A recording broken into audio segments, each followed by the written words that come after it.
America, a nation over 330 million. That's twice the population of Russia. That's a lot of souls. Enough to pack stadiums upon stadiums of people. So why are these millions of Americans stuck between just two colors when there is an entire spectrum to choose from? Where is the rest of America?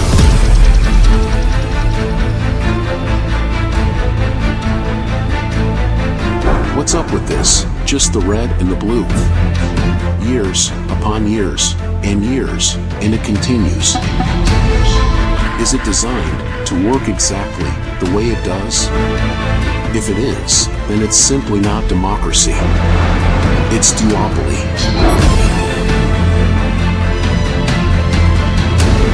Democracy is defined as a system of government by the whole population, or all the eligible members of a state, through elected representatives.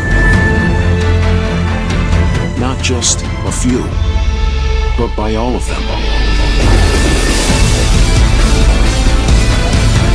If around 240 million Americans are eligible to vote, but just around 130 million Americans vote, then where are the others? Where's the whole population of the so-called democracy? What about the rest of America? Where is the rest of America? The rest of America. Let's go find it.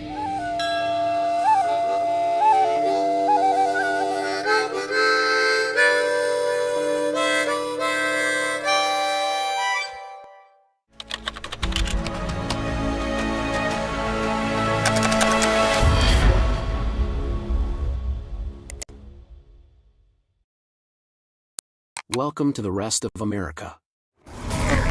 In this episode, Imran Siddiqui of Justice News speaks with the former mayor of Cranston, Rhode Island, Steve Laffey, to discuss why he announced his candidacy for the 2024 U.S. presidential election.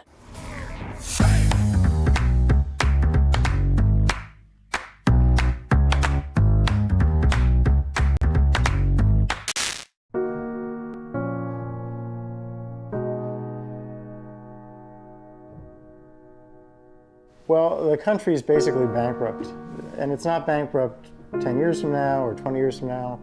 It's bankrupt today. My family is from Pittsburgh, and Pittsburgh was a gigantic industrial city in the country, and started outsourcing the steel work out to China and stuff like that. It put thousands of people out of work, and that really hit hard. The thing is, a lot of people know they're in a wreck right now, and they're trying to calm their nerves down. You ride by and look at some of these beautiful homes at night. You only see one light burning, and that's in the bedroom. A lot of people ain't sleeping at night. We're depending on people that don't care about it. And they're making it more harder for us every year.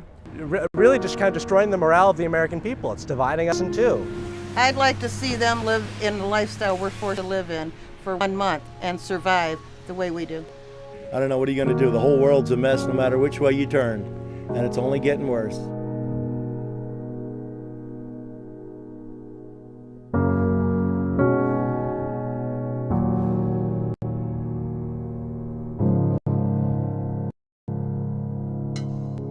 We're going to go out and meet people from all parts of this country.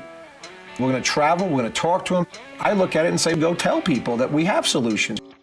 If the question is pick one nation state, there's global pressure for the United States to get its act together. You're going to be paying off all this debt. Because I'm not sure we can turn it around overnight. Well, we're getting two bad choices from bot politicians. We know that. We just want them to do their freaking job that we put them in there to do. You know, I'm risking my life fighting terrorists, and I came to my kids in a good school, you know. I don't think we can make a movie about every single thing. I've already gotten calls in. What about the Federal Reserve? What about gold? What about the dollar? I think we have to make a movie about so people can have some construct in their head, like this is how we're going to have to do things. but then they've got to get home to see who's going to be the next American Idol or who's Dancing with the Stars, and that's great entertainment, but it's not fixing America. Again, some people wouldn't like it. Lots of people wouldn't like it. It absolutely has to be done.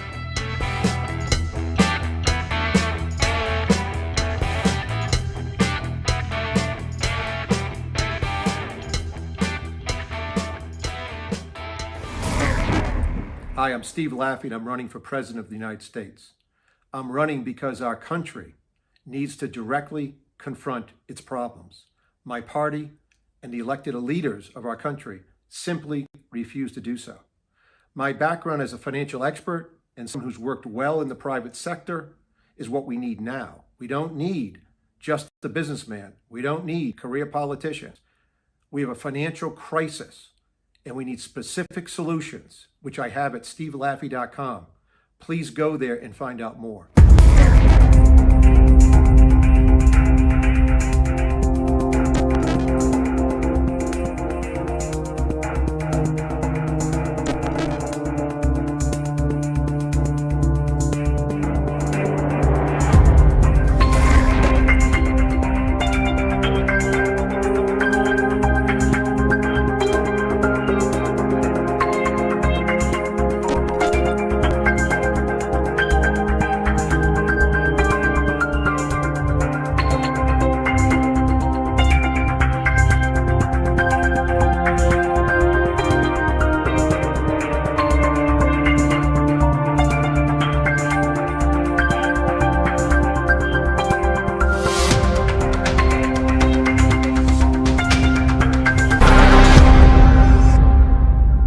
Laffey is a Harvard Business School graduate and a proven financial expert.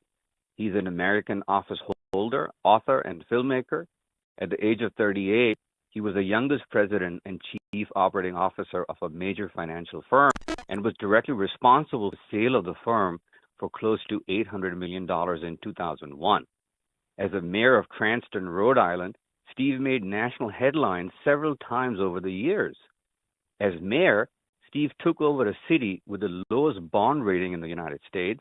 He initiated the most rapid fiscal turnaround in American history.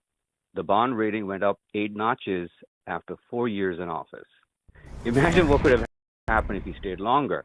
Cranston's bankrupt pension system was fixed, with assets rising 500%, while Mayor Laffey also taught the top finance course at the University of Rhode Island. And the best part is that Steve is joining me right now. Thank you so much for being on the show, Steve. Imran, thank you so much. I've watched your stuff. It's great. So I'm happy to be on with you. We just wanted to share with the rest of America presidential candidate, Mr. Stephen Laffey, who's known as Steve Laffey, and we're just glad that you're here with us so we can share what you're doing with the rest of America. So tell us a little bit about yourself. Who is Steve Laffey, and how did he start?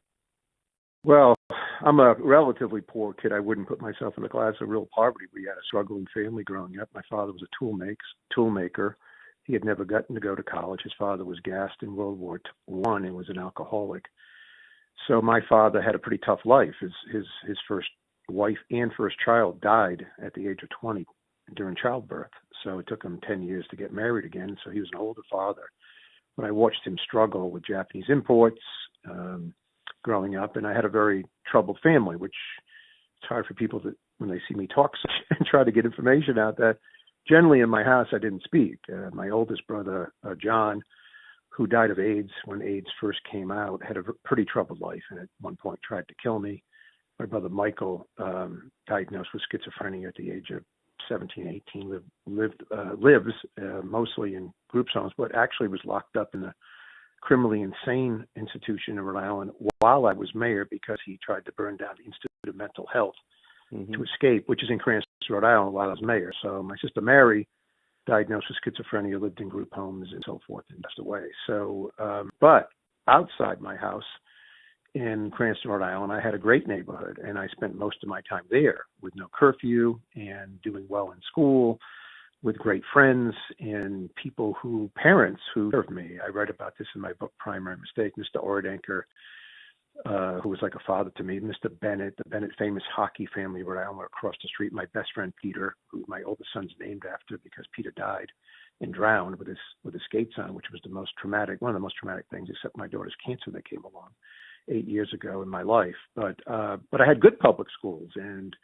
while my father didn't want me to go to college because he didn't know how we would pay for it, which is a strange thing to tell people, I knew I wanted to go to college to break the string of, what was going on in my family, and I wanted to break what my family had done in a sense and have a good family. So I went to Bowdoin College in Brunswick, Maine. I only applied to one school. Dave Andrew, my high school AP European history teacher, told me to drive up in the summer of 1979 and visit the director of admissions, who he went to school with, and they let me in.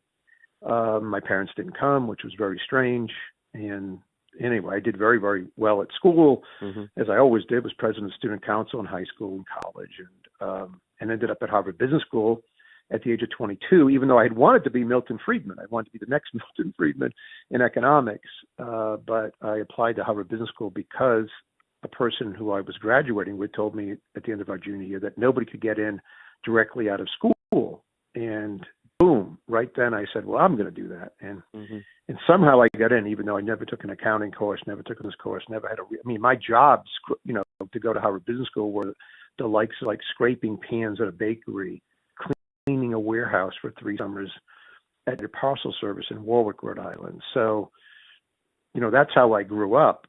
And my, thing that I remember maybe as much as anything from my childhood was my high school principal, Joe Ventitulo, saying to me, I was president of student council, he said, Steve, the real problem is people like you leave Rhode Island, they never come back.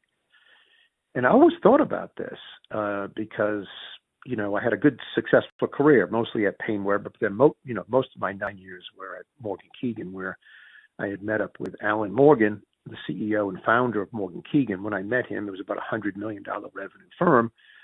And I met him on Good Friday of 1992 at the Pierre Hotel in New York City. And he looked at me about 15 minutes into it. Now, this was a guy that still sold stocks as an institutional salesman, sort of like you meet the president or CEO of IBM and he's still selling computers back in the day. Very unusual, honest.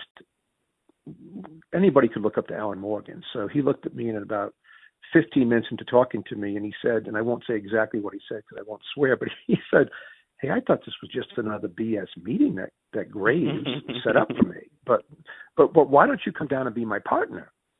And I said, yes. I said, I have to. He said, what do you want? I said, I just want to tell you. I told him how much I made. I said, I want to tell you, just let me make $1 more next year. And so I can tell my wife, this is my first wife, Sabrina.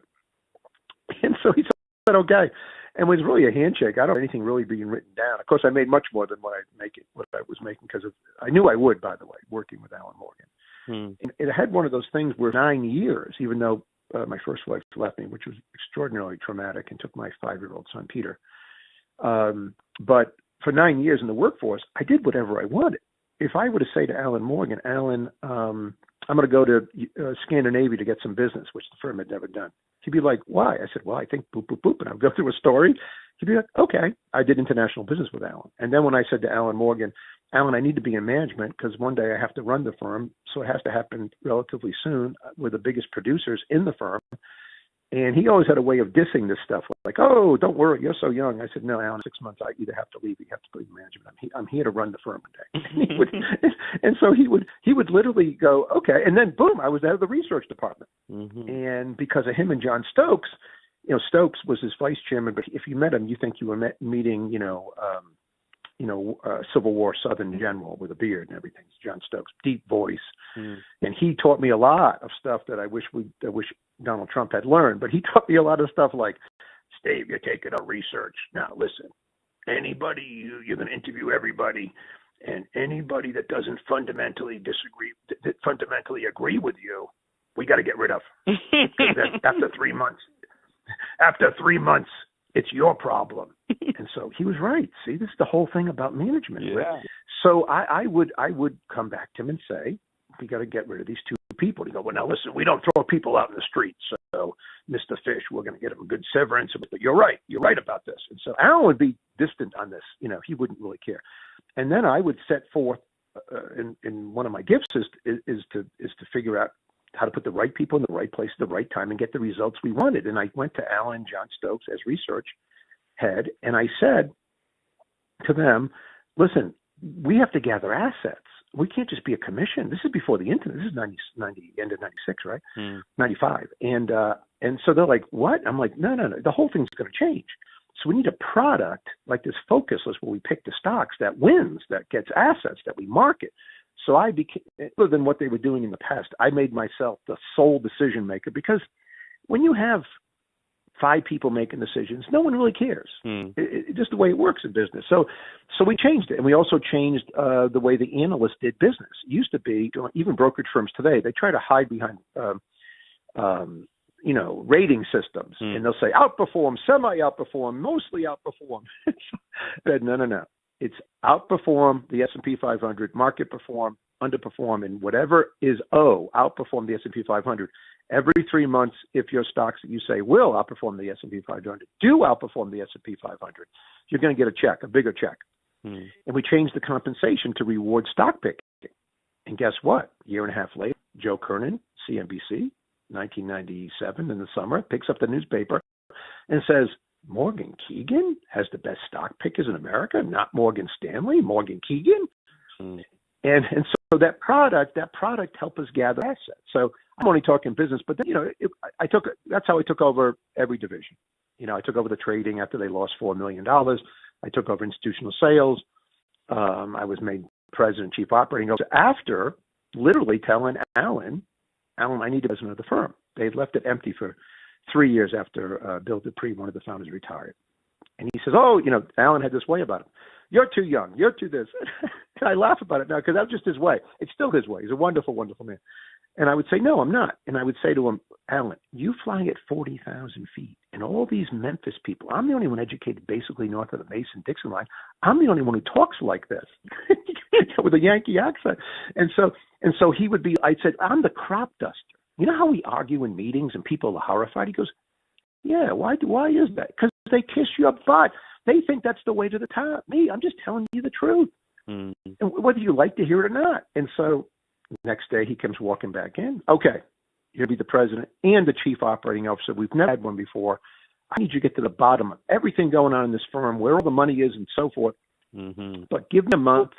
Don't tell anybody, because there's about a dozen people who think they're going to be president. And I've got to make sure they think this is good. He was a genius at this. And I never told my wife, my second wife, Kelly, and I never told anybody. Like he said, and a month later to the day, he walks in and says, okay, we're going to do this tomorrow. So-and-so is going to be this, someone's going to be that. Everybody got something, but I became the president, the chief operating officer. Just like he said, you could take it to the bank. And I did the whole review of the firm, and the real inside story is that I literally said to Alan, I did this whole Harvard Business School review of the firm, and I said to Alan, first of all, I went to 3 other people who owned about 10% of the stock. And I talked to them, and I said, listen, it's way better for you guys who are 60 to sell the firm.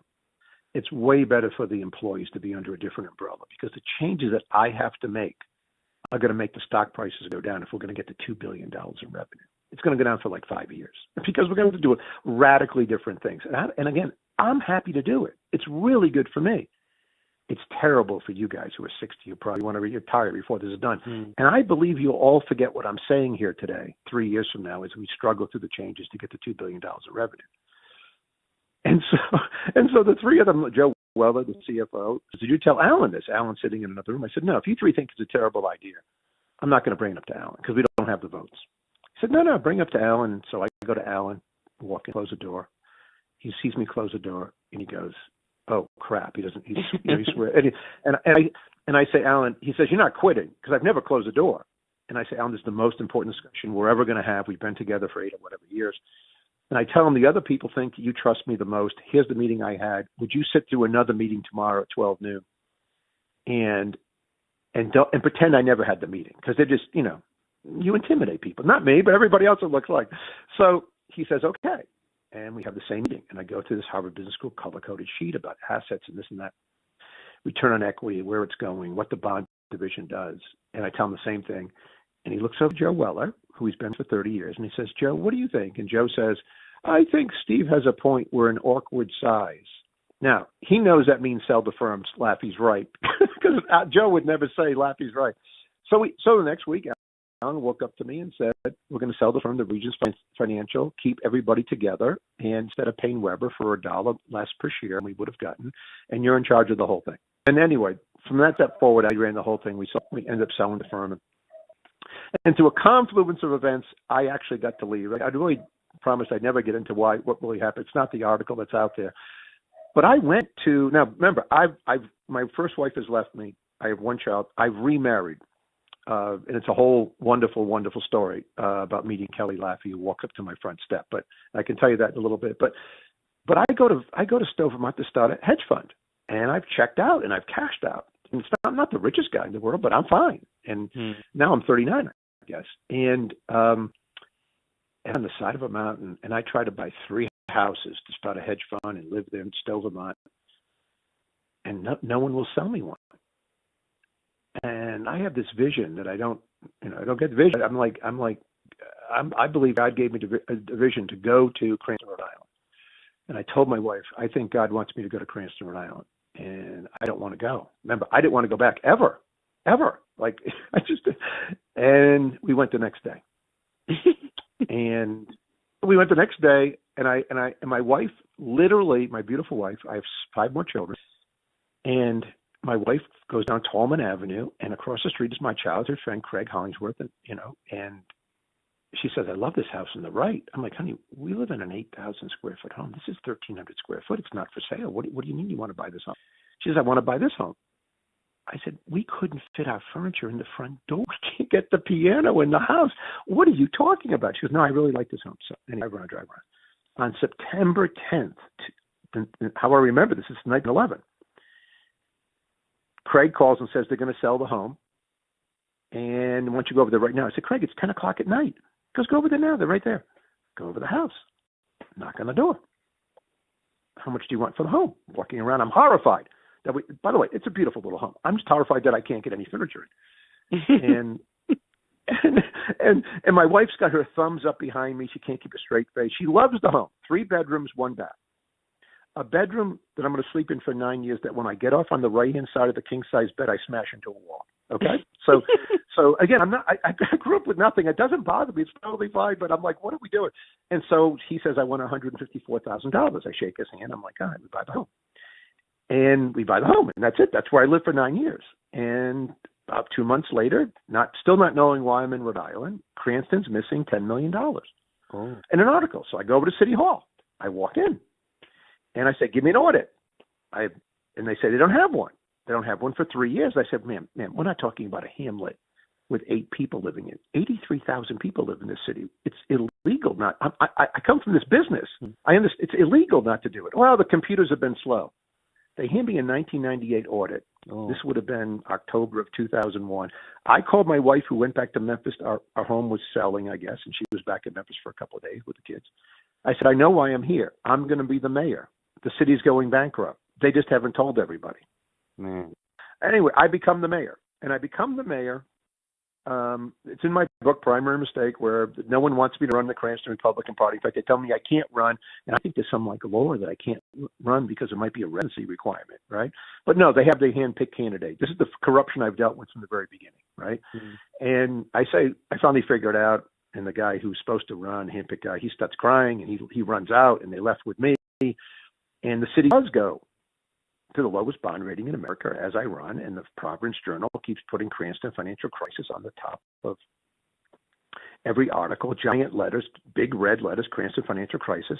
I jokingly say Cranston East basketball beats Cranston West basketball, Cranston Financial Crisis. It wasn't quite like that, but everybody is now focused in something that hasn't been seen in a long time in America, where you have a debate for mayor and 1,300 people try to get into a room that holds 800 people. Cranston East Student House, the main room in Cranston where I went to high school, the auditorium. And so I win the race, to be the short version. I'm not supposed to win, and I win it on a program that goes like this. I'm Steve Laffey. I'm a financial expert. I grew up here. I will fix it, and you're not going to like anything I'm going to do. Man. And that's the campaign.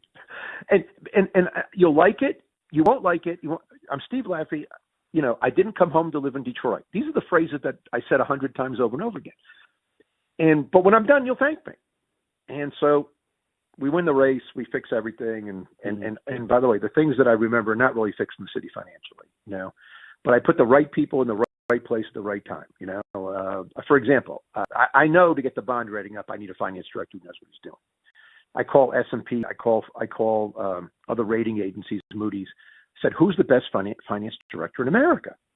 And they're like, it's Jerry Barron. I'm like, who's Jerry Barron? Well, he's in Bridgeport, Connecticut. Well, Bridgeport, Connecticut's not too far. So by the way, Bridgeport, Connecticut declared bankruptcy in 1992. And he went there to turn it around. Man. And they had an A bond reading. And it's not a very nice city, Bridgeport, Connecticut. I'm not making fun of the people in Bridgeport, but physically it's a disaster. And Cranston's not. Cranston's like seemingly looks normal. So I take the Auditor General. I grab the Auditor General. We drive to Bridgeport, Connecticut. And by the grace of God, Jerry Barron has a home in North Kingstown, Rhode Island. And we convinced him to come back and be the finance director. And he's about a 6'7", 400-pound man. In his contract, he needs like a special car that he can sit because he's so giant. And anyway, he's a wonderful man, and he's very helpful to get the bond rating up. But see, that's what I do. Like, I think these things through all the time. Like, I'm always thinking these things through. How do I do this? What would be the focal point? What would really matter to get the bond rating up? Because if we can't get the bond rating up, remember, the city of Cranston was borrowing 3-month money at tax equivalent rates of 15% before I was mayor. 3-month money at so I would walk around campaigning sometimes with a baseball bat because people would say, Mr. Laffey, you know, what's really going on? I said, well, you know how someone might lose, you know, betting on football 5 straight weeks in a row and you didn't pay the bookie and a guy named Vinny shows up with a baseball bat? Mm-hmm. Oh, yeah. And I go, it's something like that. That's how bad it is. That's how I mean, I have a gut, because where I grew up and how I grew up, I have a guttural way of explaining things, you know, that, you know, I didn't go to Deerfield Academy. I went to Cranston High School East. And so that's who I am, and was very successful. But I don't really remember so much the financial stuff, and it gets into why I'm running for president. I remember things like there's a flood in Cranston, and I'm trying to stop the flood and bring up sandbags. And, you know, a lady drives into the flood, and I'm yelling, don't drive in there. It's her car, and I got to get her out. And kid, and we put her in my car, and she's scared that her husband is going to be so upset because they destroyed the car. And we get her back to the house, and I tell the husband there was no way she could have avoided it. It just happened so fast. And of course, it's a bald-faced lie. I mean, I'm not, you know. And she's like gives me a hug because the husband's now not all the way home. These are things that you remember, you know. I remember. I don't know if you know about my travels to Guatemala or to Mexico, into Mexico, but those are like the focal point, you know. I become the mayor, and in January, February, March of becoming mayor, a guy wants to see me. And I'm like, sure, Gordon Duke, come on in. And Gordon comes in. And he's showing me photos from Guatemalan newspapers of what ambulances look like. He's got a stack of them. And I'm like, oh, he's going to ask me for money, and I'm going to give him some money. It must be some charity. And he's like, look, and so the ambulances aren't ambulances, they're pickup trucks. And I'm like, okay, this is great. He goes, well, Mayor, I've spent years, I'm a former Providence fireman, years trying to get somebody to donate some extra vehicles, ambulances, fire engines, rescue vehicles, anything to Guatemala so that they could have something to put people in rather than pickup trucks when a flood comes or someone breaks a leg in the rural areas. I'm like, okay.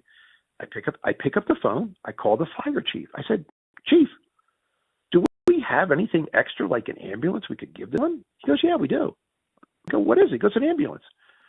Why can't we use it? Well, it's too old. Legally, we can't use it. Can we just give it to someone? They want to go to Guatemala and help people? He goes, yeah, it's worth less than whatever, $1,000, so we can do what we want. We have to go out to bid. I said, okay, can you get it ready for this guy? He'll come pick it up and take it to Guatemala. He says, okay. I said, can you put some tires on? He's got to drive it all the way to Guatemala. He says, okay. And so here's the story. The following Friday, he comes by, and I think it's going to be Gordon Duke and maybe a guy. It's not Gordon Duke and one guy to drive it. It's like 150 to 200 Guatemalan Americans. There's Miss Guatemala, Rhode Island, with a baton and a crown. People are singing. People are dancing, and they have people with real documents from Guatemala saying they can bring this to Guatemala. And I'm stunned. I'm like stunned. I have no idea. I'm busy with the financial stuff. And people are yelling alcalde, which I guess means mayor in Spanish, right? Not the mayor, just the mayor. And so off they go. And by the way, all of a sudden, he says to me later in the year, now, reading Mass, they got to give me a fire engine. I used the Republican Christian conservative as the axe to get people to give me stuff. They wouldn't even meet with me. When I say Steve Laffey, Republican, they're like, oh no. So by December, I found them 6 more vehicles, and I lead a parade of 21 vehicles to go to Guatemala, out of the city. So, by the way, I become so popular that Democrats are going crazy. Like, what's going on? I become with Guatemalan Americans, or these people, all just people, hardworking people on Guatemalan radio stations that happen in people's basements in Cranston and in Providence, and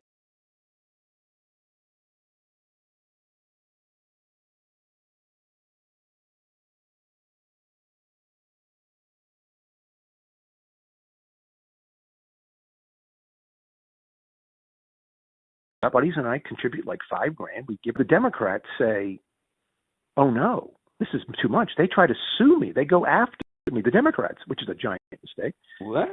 They don't want me to do this. They say I'm stealing from the city. So I have to hire luckily in Connecticut is the guy who evaluates fire engines for the nation, I guess. And we get him, and I pull up I have all in the press, by the way, all stories. All over Rhode Island, where I hold up this thing and say, we just spent $1,500 to find out this fire engine was worth $600. Mm-hmm. Like, you people are clowns, So this stuff happened all the time, but I remember. And by the way, it went. If you go to Antigua, Guatemala today, that thing is there. Now they want me to go to Guatemala on a diplomatic mission. I go and meet President Azul, who's now the mayor of Guatemala City. He's the former president. We give him gifts. He gives us gifts. We go to Antigua, where it becomes a sister city. So these things are like, these are things that these people have finally had someone who said, someone's paying attention to me. Like the Guatemalan Americans in Rhode Island. Like, someone's paying attention. We're not forgotten people. These are the things I remember the most. I know I went on too much, but this is who I am. This is why I'm doing what I do, and why I haven't started to make money ever again. Because these people are what really drive me, whether it's the people from the movie. And I'll stop there to tell you, but that's me. These are the things I remember, and then of course I left Rhode Island after losing a Senate race. And that's a whole story to the book and whatever. But, I left in 2010, and I left after giving a speech that went something like this. You really only want me when you have a financial crisis and you want to fix it. In Rhode Island, you don't want to fix it. But I can bring my children up here. It bothers me too much to watch the whole state crumble. But I don't see any way to victory to become the governor for me, because you people don't want to fix it. Cranston did. But I thought, and by the way, I thought if you, like in business, if you fixed an entire city, you paved the roads again. You took the Park Cinema and helped the guy rebuild. This is the giant cinema that was bankrupt that all of Rhode Island knows, right outside of City Hall. A wonderful man, Patel, put in $11 million cash to rebuild it.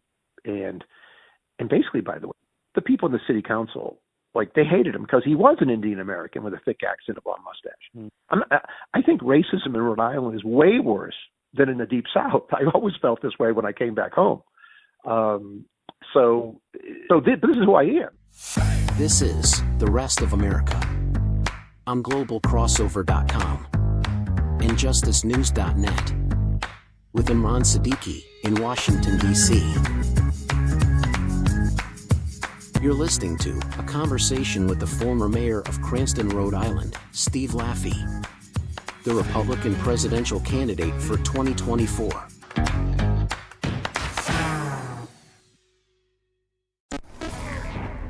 While I was I moved here. I bought a 36-acre ranch, and now I have all these kids. I've got 6 kids now, and I go to the Sundance Film Festival. It's 2011, and all of a sudden, there's a guy ahead of me. I'm going to do a radio show, and a guy who made the movie Margaret ahead of me. He wrote it in Rhode Island, and all of a sudden, again, put on my heart right then, I'm going to make a movie. We're going to travel the country and find people on the sides of roads who can really, really explain to us in America what's really going on. Yeah. And so that's the movie Fixing America, which played around the country, and I became a keynote speaker. And basically what you're saying is Steve Laffey is a kind of guy who rolls up his sleeves and gets to work to get things done. Yeah. And he doesn't care about the color of your skin. No. Because he's out there to help everyone in America and even outside of America, possibly so that they could be happy in their own hometowns and their cities, and they don't even have to go anywhere. Yeah. Now you're running as a U.S. presidential candidate for 2024. So what made you decide to run for the U.S. presidency, and what do you think is going on in America right now? Well, the people in the movie, Fixing America, continue to haunt me.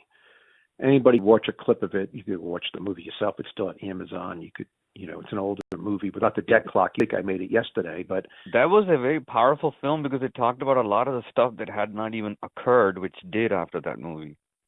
Yeah, and did. The movie is about China becoming too powerful, and we need to stop trading with them. And it's about the budget deficits that will overwhelm America, which, again, they are. And that's why I'm running, because it's happening now. And I said it would happen, and it's about the people who are so disaffected. And the subtitle of my movie, Fixing America, is "You Are Not Alone." Mm-hmm. And what I mean by that is that half of America feels like they're alone. In other words, just take one issue of campaign finance. If you're someone who makes $65,000 or $100,000, you have two kids. If you make $100,000 in New York City, you're working class poor. You're working. If you make $70,000 in Youngstown, Ohio, you might feel like you have some money. But what I'm saying is, someone is doing this, and they know that something has gone radically wrong in the country. It used to be that one person went to work, one person kept an eye on the kids. Now both people are going to work, and no one's keeping an eye on the kids, even though they want to. Believe me, they love their children, right? Yeah. And that gets to all the things I talk about, the public schools, the Federal Reserve, all these things. But just take campaign finance, where they say to themselves, I love to help an election. I've got $100 this year that I could allocate. I've got $500 this year that I could allocate to a city council race, a U.S. congressional race. I could give $200 here. But the Koch brothers are giving $70 million to this race on the right side of the spectrum. And George Soros is giving $60 million. What the hell am I going to do? That's what people think. They're like, how could I make a difference? And they give up, right? They see the PPP program happen, and they see $800 billion get spent, and it goes to friends of J.P. Morgan. Even NBC calls it the greatest fraud of a generation. So remember, who voted for it? Well, every U.S. Republican senator, right? That means Rand Paul. That means Tim Scott. Who signed off on it? That would be Donald Trump. Who got totally hosed by the inflation it caused? That would be every other American making $75,000 who had to absorb a $4,000 increase in energy costs alone for 2 straight years. They can't afford that. That means they can't paint the home. That means they can't go see their relative in Vermont for a vacation. That's what it really means to real people that I grew up with. And that's why I'm running, because people can't take this pain. They can't take this not feeling connected. They don't know what to do. They're totally disconnected. It's half the country, maybe more than half the country. And that's why I'm running, because what we have to do is restore the middle class. Remember, the middle class was set up after World War II, in a sense, with the GI Bill, people coming back home from the war. They could go to college. They could buy a home. And it was set up to do that. And then it was totally destroyed in three ways. And probably 20, but the 3 ways, and the reason I'm running, and the reason at SteveLaffey.com, it's right there in front of you, of the major issues. One would be the school systems. Public schools used to be good. And many parents think that their school system must still be good. There must have been a PTA meeting sometime, in the last 10 years. I just missed it. I'm too busy. Folks, there was no PTA meeting. They don't have them anymore. They don't have parents come in and get involved. They don't want you there, right? And someone's watching a rerun of Little House on the Prairie and saying, oh, my school's sort of like that. No, it's not. There's policemen in schools. The whole thing is gone. And it's not about, by the way, it's not about, by the way, the Republican governors who say it's woke. That's 6% problem. And if they fix the wokeness, quote unquote, whatever that means, the governor of Virginia, the governor of Florida, they still have terrible public schools. So the system can't be fixed. So that's one way the middle class was destroyed. For example, take right now the last 2 months. What happened? We just learned that civics taught in public schools, there are 13% of the kids who are proficient. Not 33, 13. So think about that number 13. And 20% are proficient in history, and the worst math and reading test scores of 8th graders that we've ever seen in the country. Just now, right now, just happened. What's the solution? Well, there's no solution. There's not a Republican candidate for president who has a solution, right? Except for cure wokeness, I suppose, right? The solution is it can't be fixed. Listen, I'm 10 years ahead of my time on this one, but I'm right. The cost structure of public schools is like in Denver, $23,000 a kid. Some of this stuff could be for free. Think of the federal government. Think about how they must hate your children. There's something called the internet, folks. It can do Algebra 1 with the best Algebra 1 teacher for free. Like if little Johnny, little Saul, little Sally misses a class because they're sick, they could watch the 15-minute video. Seriously. So it doesn't exist, though, does it? This doesn't exist for people. No. So a lot of stuff could be free. The cost structure for property taxes could be taken down. Everybody knows this. No one will do it. Yeah. Instead, and here's the thing, on radio shows I talk, I actually stop. It stops the conversation. I get asked, hey, back in northern Colorado again, they're thinking of having a vote of whether to put policemen back in this particular school system. And like, stop. Think about what you're saying. The fact that someone's school needs a policeman means something went radically wrong in the United States of America. So you have that. So the schools, so by the way, think of this thing with 13% are proficient in civics, let's get down to what it really means. Do we have a republic? Do we have a monarchy in America? Do you know? It means that some places have to be near zero, like Detroit, like Memphis, because some schools are going to be in New Canaan, Connecticut, I'm guessing, they're going to be 70% proficient. Proficient, by the way, not experts, proficient. So the answer is nothing. We move on to cocaine in the White House in this country. That's why I'm running for president. If you take that combined with what happened to our manufacturing jobs from the World Trade Organization, allowing China to be in under the Bush and Clinton administrations, both wanting it, because giant corporations ended up being lobbyists for China, and manufacturing jobs leaving our country in droves. Not that we can manufacture everything all the time. I get it. That's why we have Mexico for mid-level stuff, and we have allies and so forth. But the growth of what happened in China to make sure that short-term profits and that CEOs became near billionaires over it destroyed the middle class for the last 25, 30 years. And then if you add in the Federal Reserve, which on purpose, and by the way, people say, Steve, do you really mean on purpose? I really mean, and listen carefully, the Federal Reserve on purpose has destroyed the middle class. They're there to serve elite people. How do I know this? You're talking to someone who taught the top finance course at the University of Rhode Island and never took a note. I know all of this stuff. And it's easy to keep inflation at zero. Easy, folks. It has to do with the money supply and the velocity of money. Everybody knows this. They simply refuse to talk about it. And so the money supply is starting to head back up. It's come down the last year. But it was easy to say on radio in April of 2020, we're going to have inflation at nearly 10% easily. And we did. Why would Jerome Powell, the head of the Fed, in June of 2021 say, I think by the end of 2021, inflation will run at 3.6%. And it ran at 7.9%. How could it be off by 3 standard deviations? He knows this. He just needs a way to bail out really rich people. That's why they hate deflation. So these 3 things are the main culprits of destroying the middle class and the change, along with, by the way, a bunch of other stuff. But I'm running because I know how to fix this. I know how to put the right people in the right place at the right time. I know how to expand the middle class. I know this is, by the way, I know the only way to unite America is over enlarging the middle class as a mission. As a mission. This should be the mission, except nobody else wants to do it. Now, the people of America want to do it. By the way, even a lot of rich people want to do it. Yeah.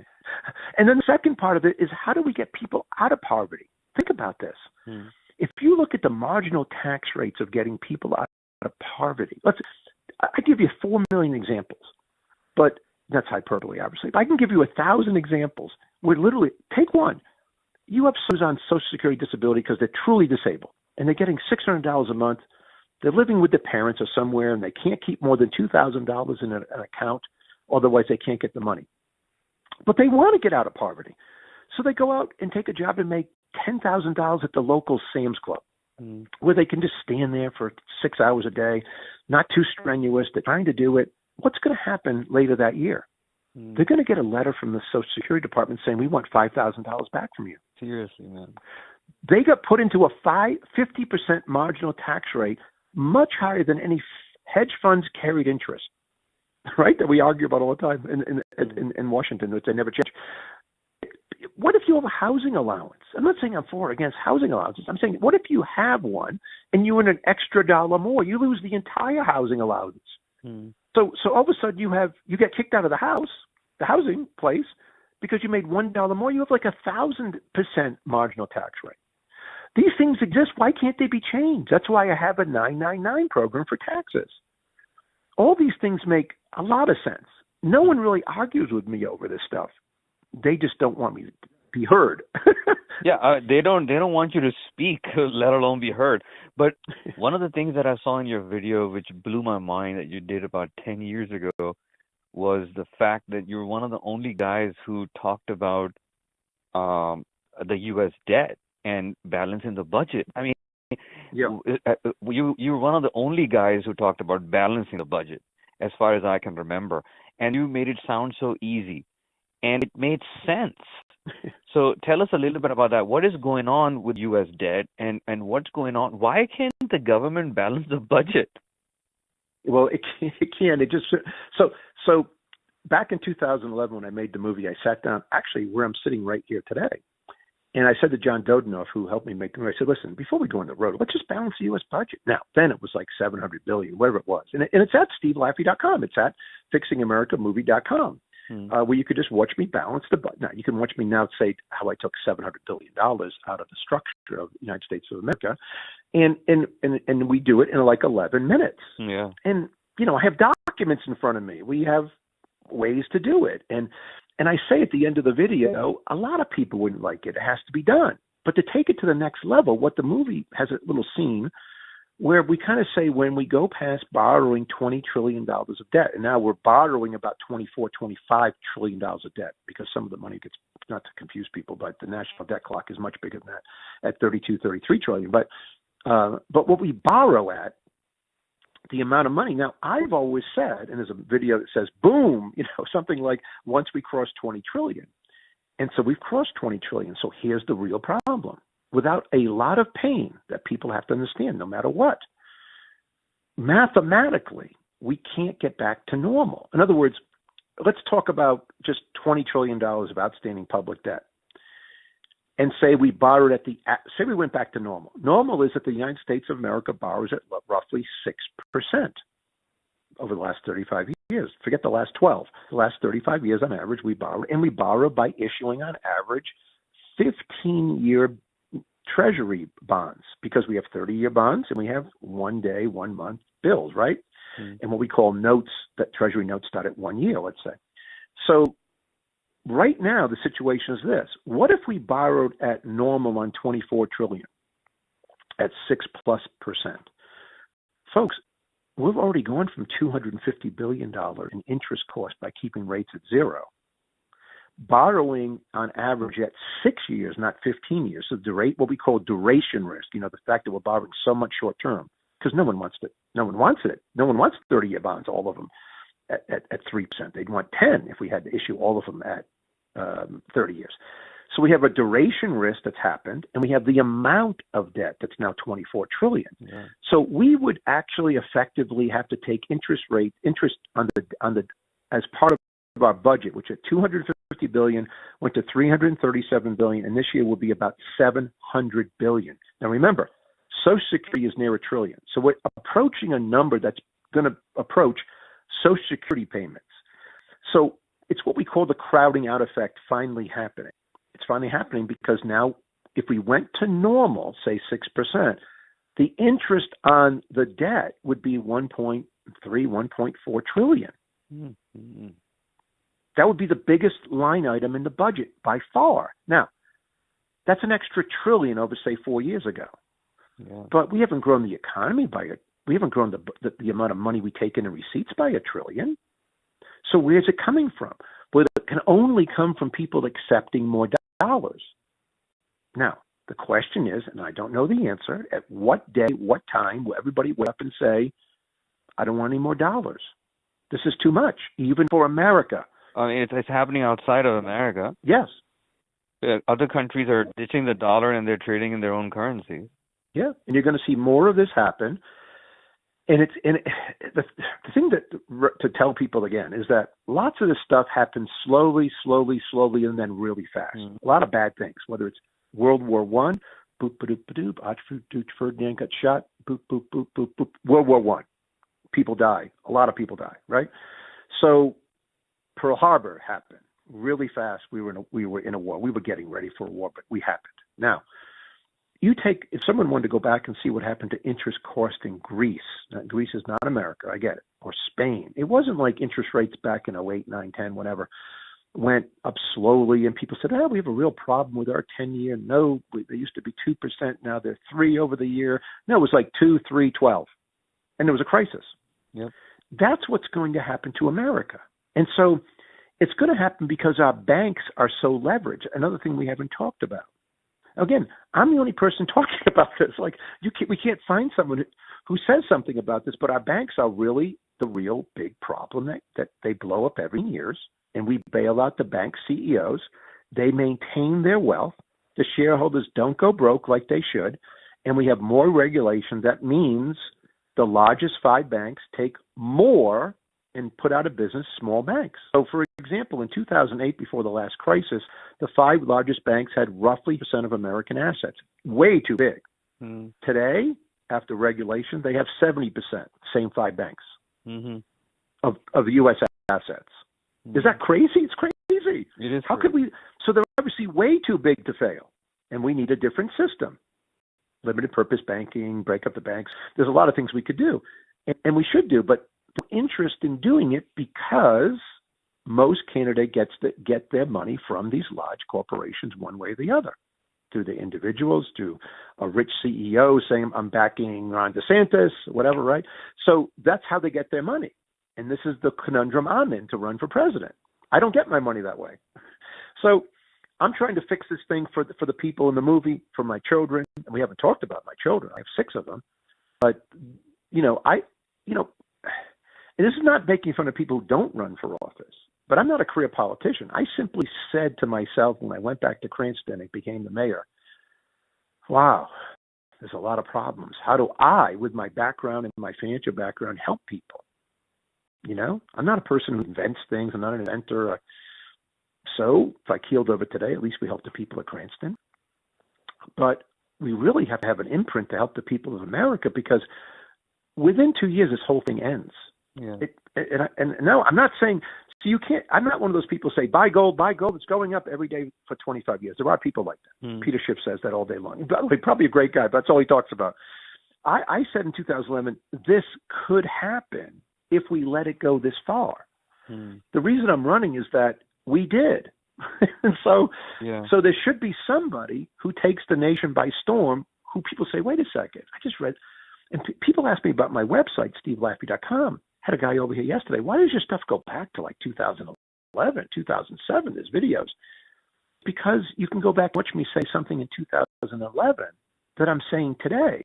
Yeah. It's not like I changed my mind like Donald Trump or these people back and forth or about Social Security. I've been saying the same thing for nearly 20 years about what has to happen to fix America.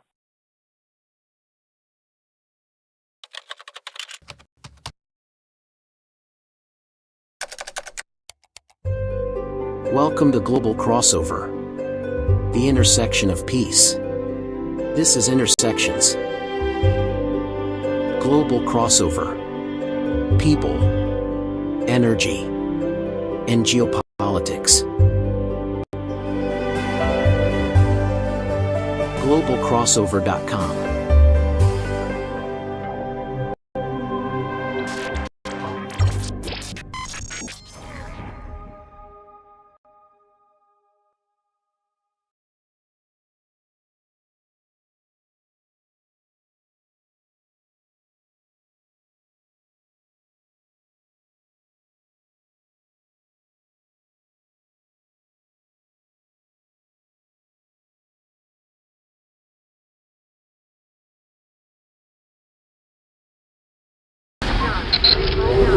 Where's the whole population of the so-called democracy? What about the rest of America? Where is the rest of America? The rest of America. Let's go find it.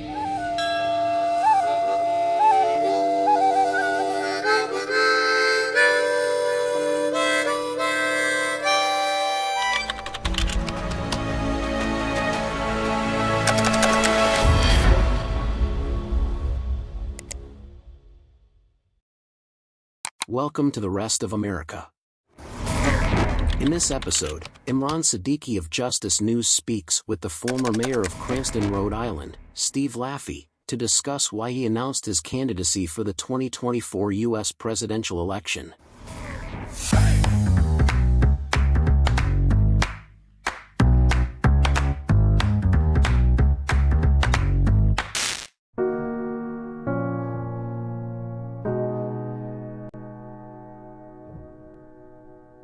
Well, the country is basically bankrupt, and it's not bankrupt 10 years from now or 20 years from now. It's bankrupt today. My family is from Pittsburgh, and Pittsburgh was a gigantic industrial city in the country, and started outsourcing all the steel work out to China and stuff like that. It put thousands of people out of work, and that really hit hard. The thing is, a lot of people know they're in a wreck right now, and they're trying to calm their nerves down. You ride by and look at some of these beautiful homes at night. You only see one light burning, and that's in the bedroom. A lot of people ain't sleeping at night. We're depending on people that don't care about it. And they're making it more harder for us every year. Really just kind of destroying the morale of the American people. It's dividing us in two. I'd like to see them live in the lifestyle we're forced to live in for 1 month and survive the way we do.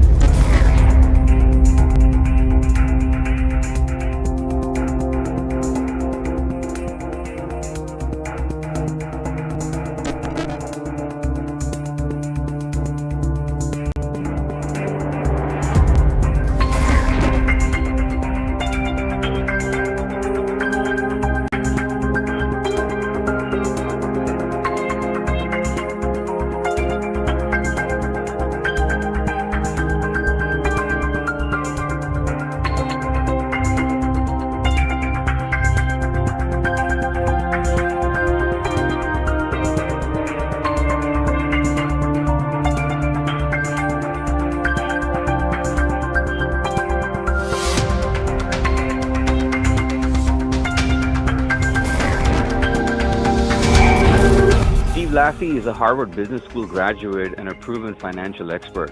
He's an American office holder, author, and filmmaker. At the age of 38, he was the youngest president and chief operating officer of a major financial firm. As the mayor of Cranston, Rhode Island, Steve made national headlines several times over the years. Laffey also taught the top finance course at the University of Rhode Island. Now you're running as a U.S. presidential candidate for 2024. So from your vantage point, what do you think is the current immediate challenges in America or for Americans?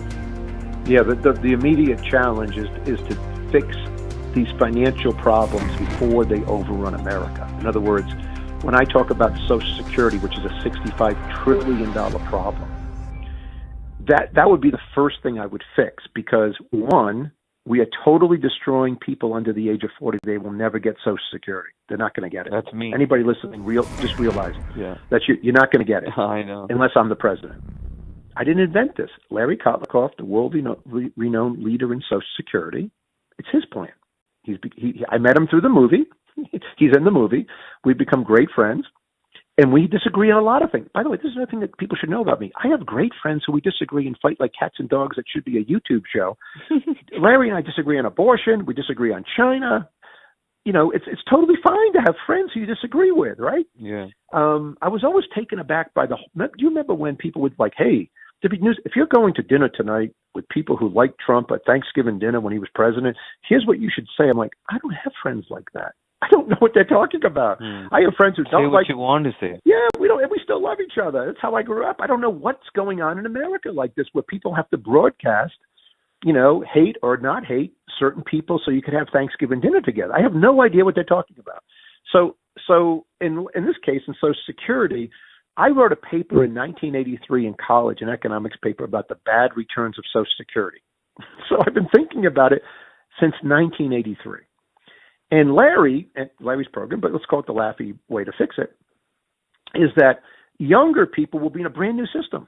They'll have 45 years to have their own personal system that they own, but they can't touch. Because you can't have it what the IRAs are like, where it gets to be 2008. People are like, oh, we'll take some money out of the IRA, and then we wake up 20 years later and no one has any money. Can't do that. Can't do what young people do when they leave jobs, because nowadays people don't work at IBM for 30 straight years. They leave jobs every year, and they cash out of their IRAs all the time because they don't make that much money, and the penalty's not that big. So this has to be a system where you own it. So if you die at 40, you get it. Like your ears get it. Yeah. But if you make it to 60-something and we've invested for you in one computer, the worldwide basket of stocks, bonds, real estate, New Zealand, whatever, and now we buy annuities for you or treasury invested, adjusted things. So you have, at the age of 70 or so, whatever age it comes out to be, there's different plans. But now you have an annuity, you've all survived. Now you get a lot more money, like 5 times more money.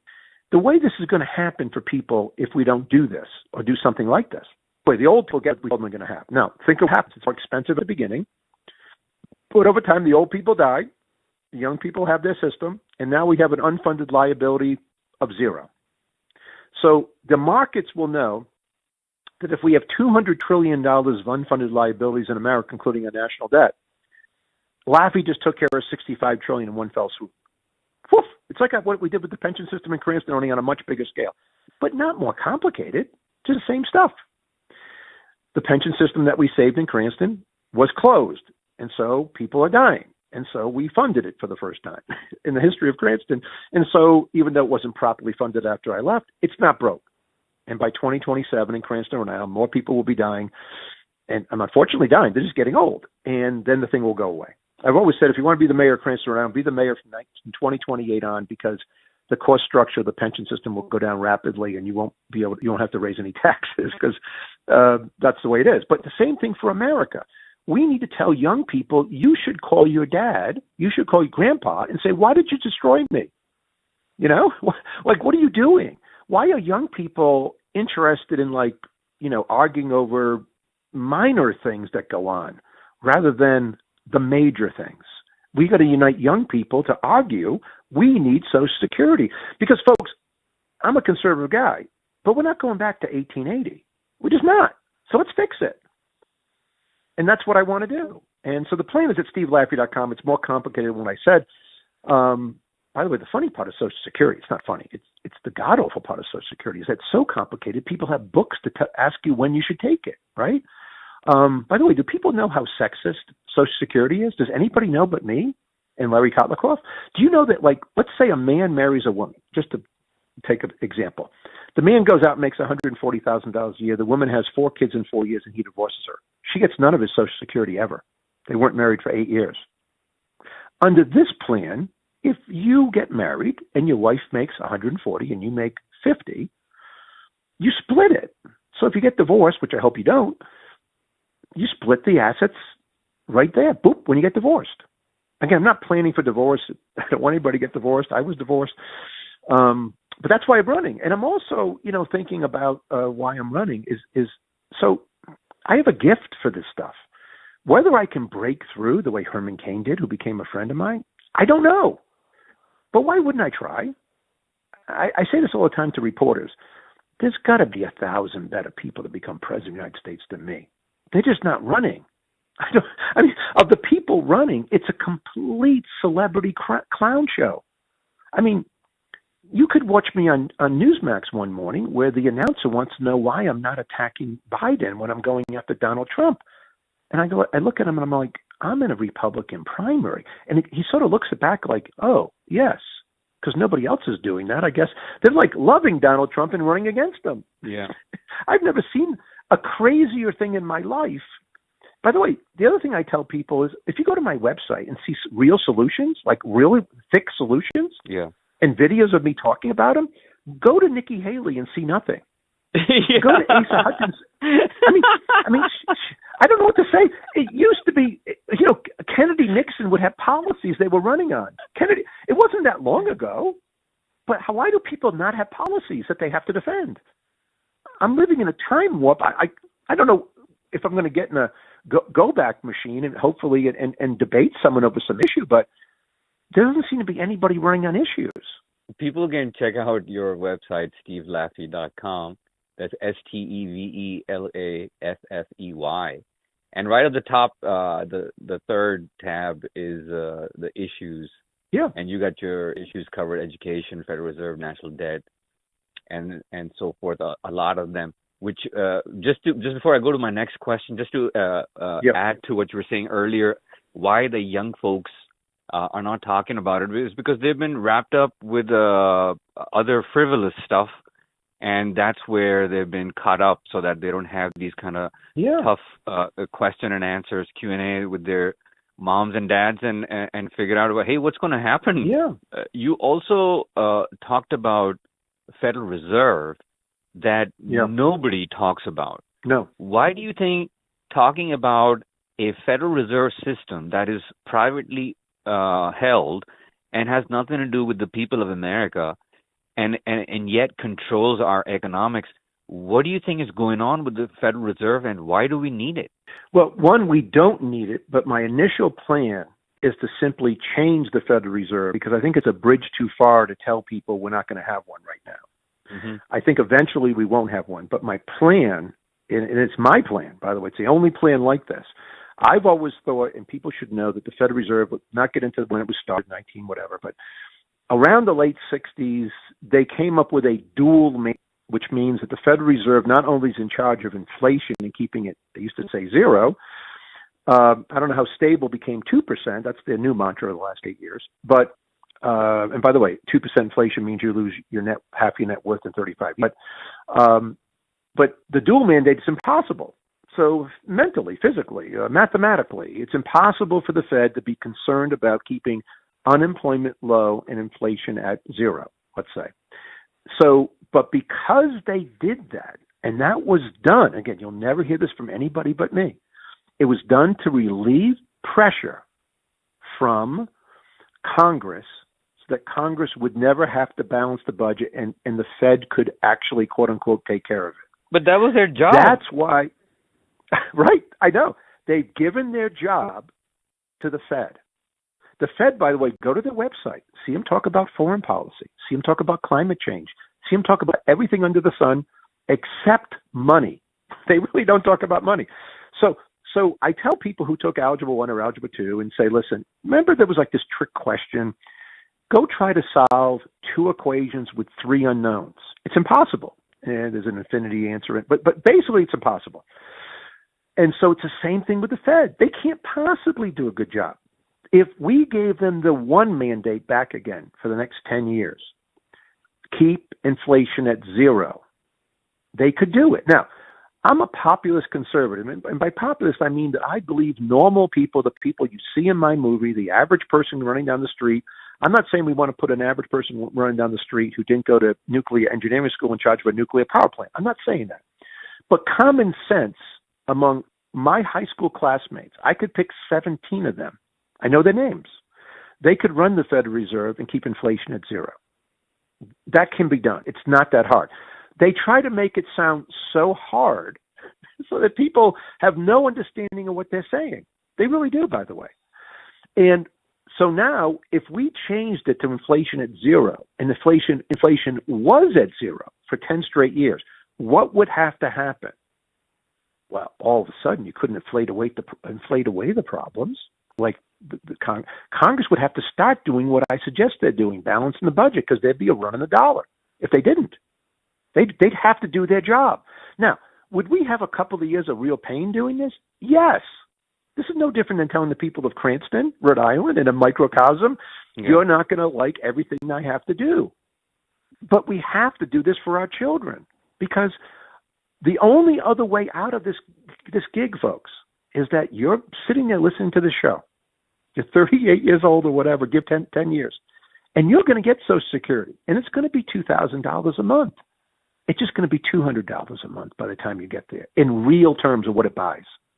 They have to keep inflation running longer and longer and longer to get out of this problem.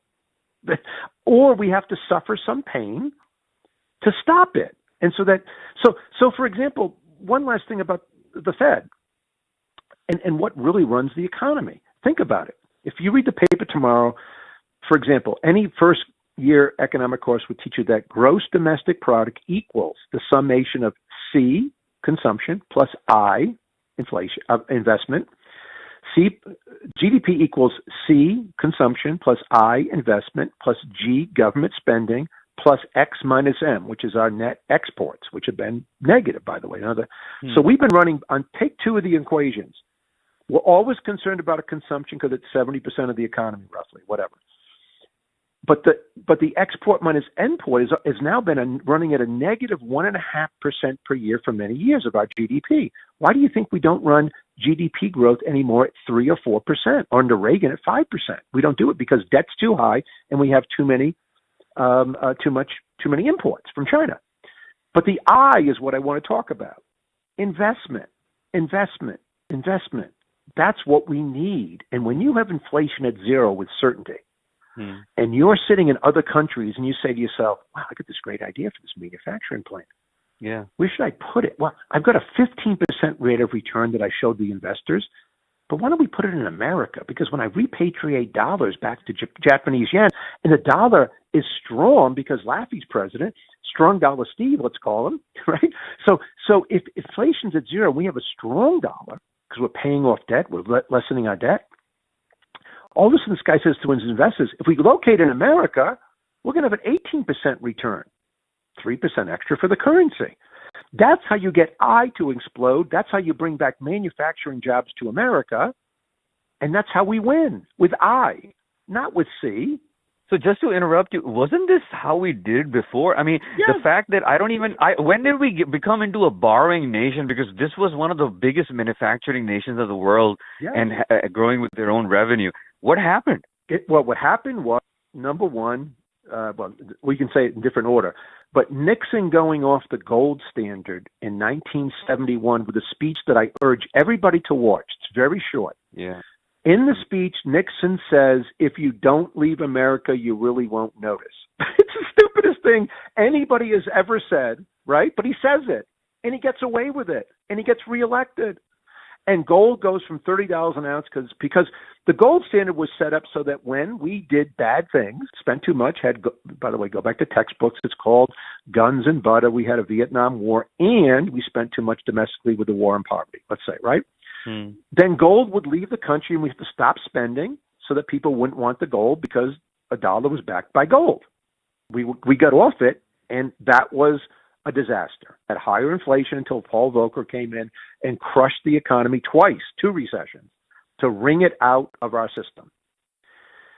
So that's what started to happen. In addition to that, Nixon opened up China, which was dumb, right?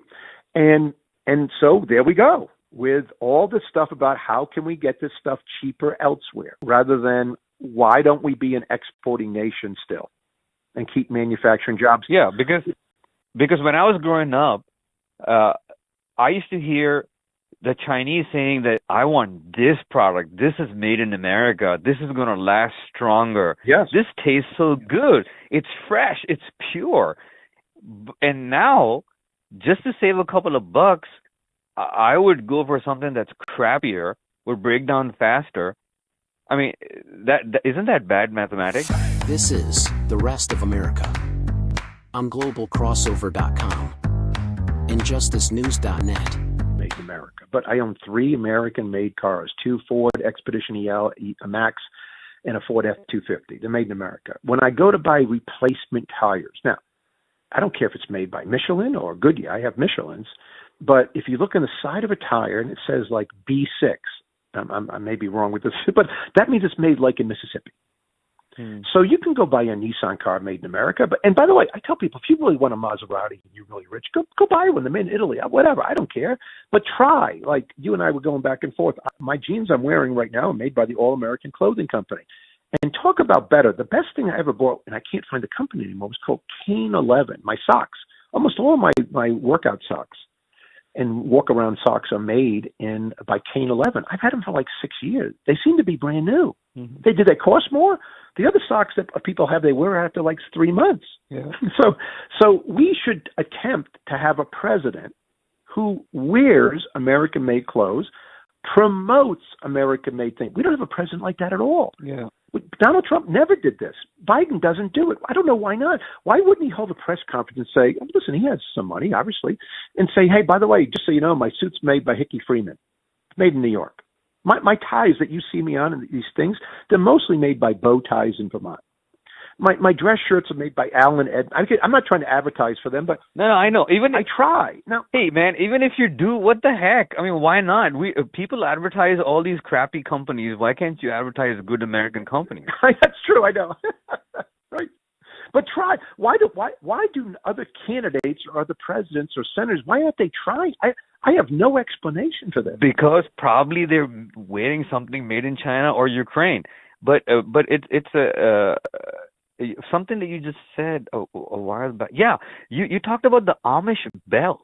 I mean, imagine, I mean, that was like, they're great. Isn't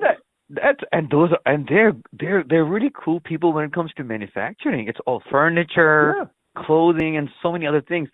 But you're right about what you just said about the president. But you brought up the president. How much confidence do you have in the current U.S. president's cognitive abilities? None. I can't believe we're in a situation where, on any level, whether it's the senator who's still alive from California, her name is I'm even forgetting, who doesn't think straight, and the Democrats won't say, hey, she shouldn't be in office. We're like, you got to leave. Or Feinstein, and or President Biden. He clearly is not up to the job. We're talking about the ruler. I shouldn't say the word ruler, but you're talking about the leader of the free world. Can't keep it together for more than half an hour at a time. And the only reason I think that people aren't really after this is that the vice president may be worse, even though she has all the facilities. I mean, it may be worse. She was in charge of the border security, never even goes to. I don't know what to say about the poor lady. I mean, I don't know what to say about a person. We live in a world where Nelson Rockefeller couldn't be president because he was divorced.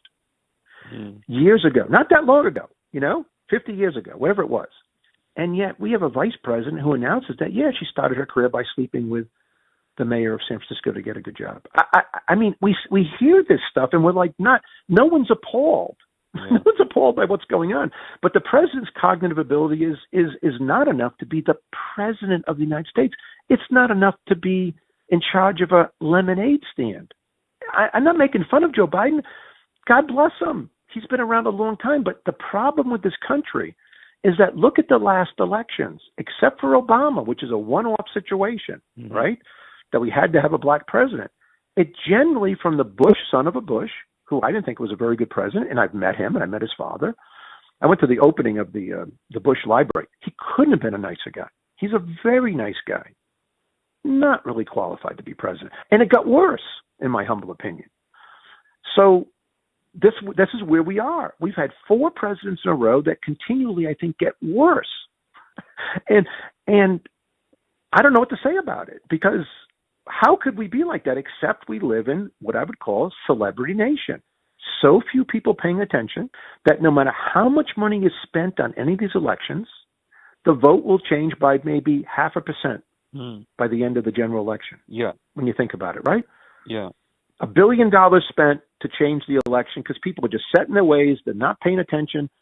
Many people who vote don't know who the president is. I meet these people, and the nation has changed. And that's why when you see, so here's the thing. I just gave earlier, 13% of the kids in public schools are proficient in civics. 13. What's it going to look like in 10 years? 0 probably. It's going to look worse. Yeah. It's going to look worse. And you say to yourself, how could it be worse? Yeah. But it looks like it will be worse unless, and I say this less than humbly, unless I'm the president and promote this, because my program for public schools is to end the public school system. I can't do it by myself. I don't think we've had a candidate who talked about these things in the recent years, other than useless things that they've been talking about. Which leads me to my next question. What do you think about your competitors from the Republican Party who are running for U.S. presidency? Well, I'm embarrassed, and I don't really know what to say. We've never had an election. Just take it by, you have Donald Trump, who continues to get stronger because I've been blackballed by some people to get into the news, I think. But we're getting there, by the way, with certain networks. It's happening. But when you think about who's running, you think, okay, so when has there ever been a time where the governor of Florida, he's 33% in the polls. When he gets going, he's now 17. That's never happened. And no one makes a comeback from that. He's made terrible mistakes. His issues are an anti-woke society. And, for example, when SVB Bank went broke, he knowingly said that it went broke because it was woke. That was a lie. It used to be that would disqualify you. SVB Bank went broke because it mismatched assets and liabilities in duration over time. And that's it. That's why they all go broke, folks. That's why everybody goes broke. Yeah. And so that combined with having too much debt due tomorrow, not necessarily too much debt. Exxon's always had too much debt. They just never had it due tomorrow the way Chesapeake Energy did. And that's why Chesapeake Energy went broke. But then you have the thing about, just take Ron DeSantis again. So Tucker Carlson is on Fox News, and he asked these 6 questions to people about Ukraine. One of them is a bald-faced lie, whether you are for helping Ukraine or not. Kowtowing to Tucker Carlson because you think he's powerful is not a good thing. So, like question 5 that Tucker asked to read Ron DeSantis's and read Vivek's answers. Given that Russia's economy and currency is stronger than before the war, do you believe that the U.S. sanctions have been effective? And I wrote back to Tucker Carlson, who won't publish what I wrote. I don't know this to be true. The most optimistic GDP growth rate for Russia in 2022 seems to be negative 2.5%. And naturally, they've tried to keep the ruble to the U.S. dollar at the same level, not stronger. That's because they put interest rates up to 20%. But looking out 3 months later, the ruble has collapsed 30%. But no one seems to care. So then you take Mr. Vivek. Here's a man who's spending his own money. God bless him. These are things that need to be changed, by the way, in our laws. And I'll tell you about that if you want. But here's a man who really seems to have no empathy for people and loves Donald Trump and actually sends letters around to people demanding that they sign off on pardoning Donald Trump, a man they're running against for president. This seems to be the bizarro world turned upside down. It's like a Seinfeld episode. What are you talking about? You're running against this person now. Then you take Vice President Pence, who literally sold his soul to be vice president because he knew that budget deficits were coming. Here's a Congressman, Pence, back in the day, look it up, tried to shut down the government to balance the budget. Then becomes vice president and says, well, quote, we're going for growth, end quote.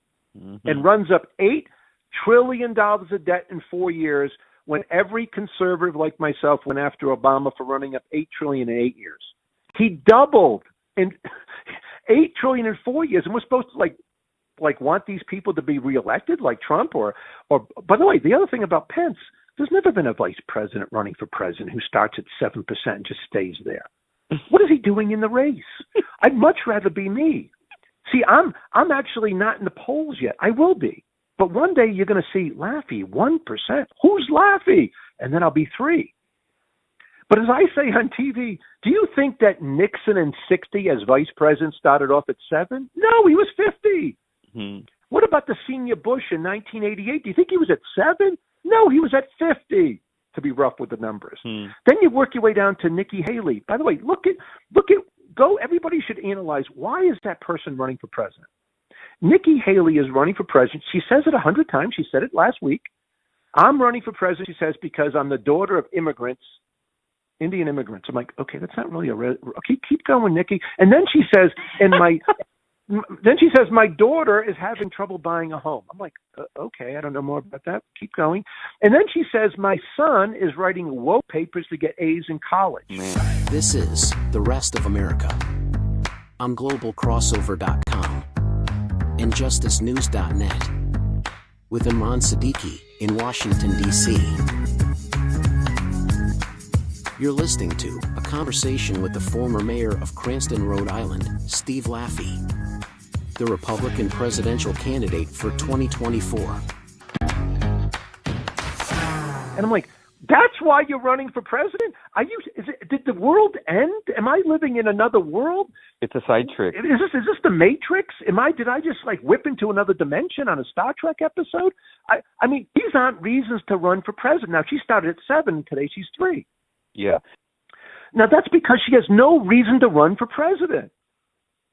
By the way, she loves the president too. She gave her a job. I think a lot of have this idea that probably if they do that, and they might be picked up as vice presidents because they know they don't have a shot. Yes. But they might be in the good book so they can be picked up. Yes. But you touched on something really important. My last article was about the empathy of Americans, and the people that I spoke to and I interviewed, they said this. I asked them that the world had known Americans to be one of the most empathetic people in the world. And despite the indiscriminate bombing and what have you, they're still the first ones to help out people anywhere in the world. Whenever you have disasters, anything like that, they're always there for a helping hand to help out people.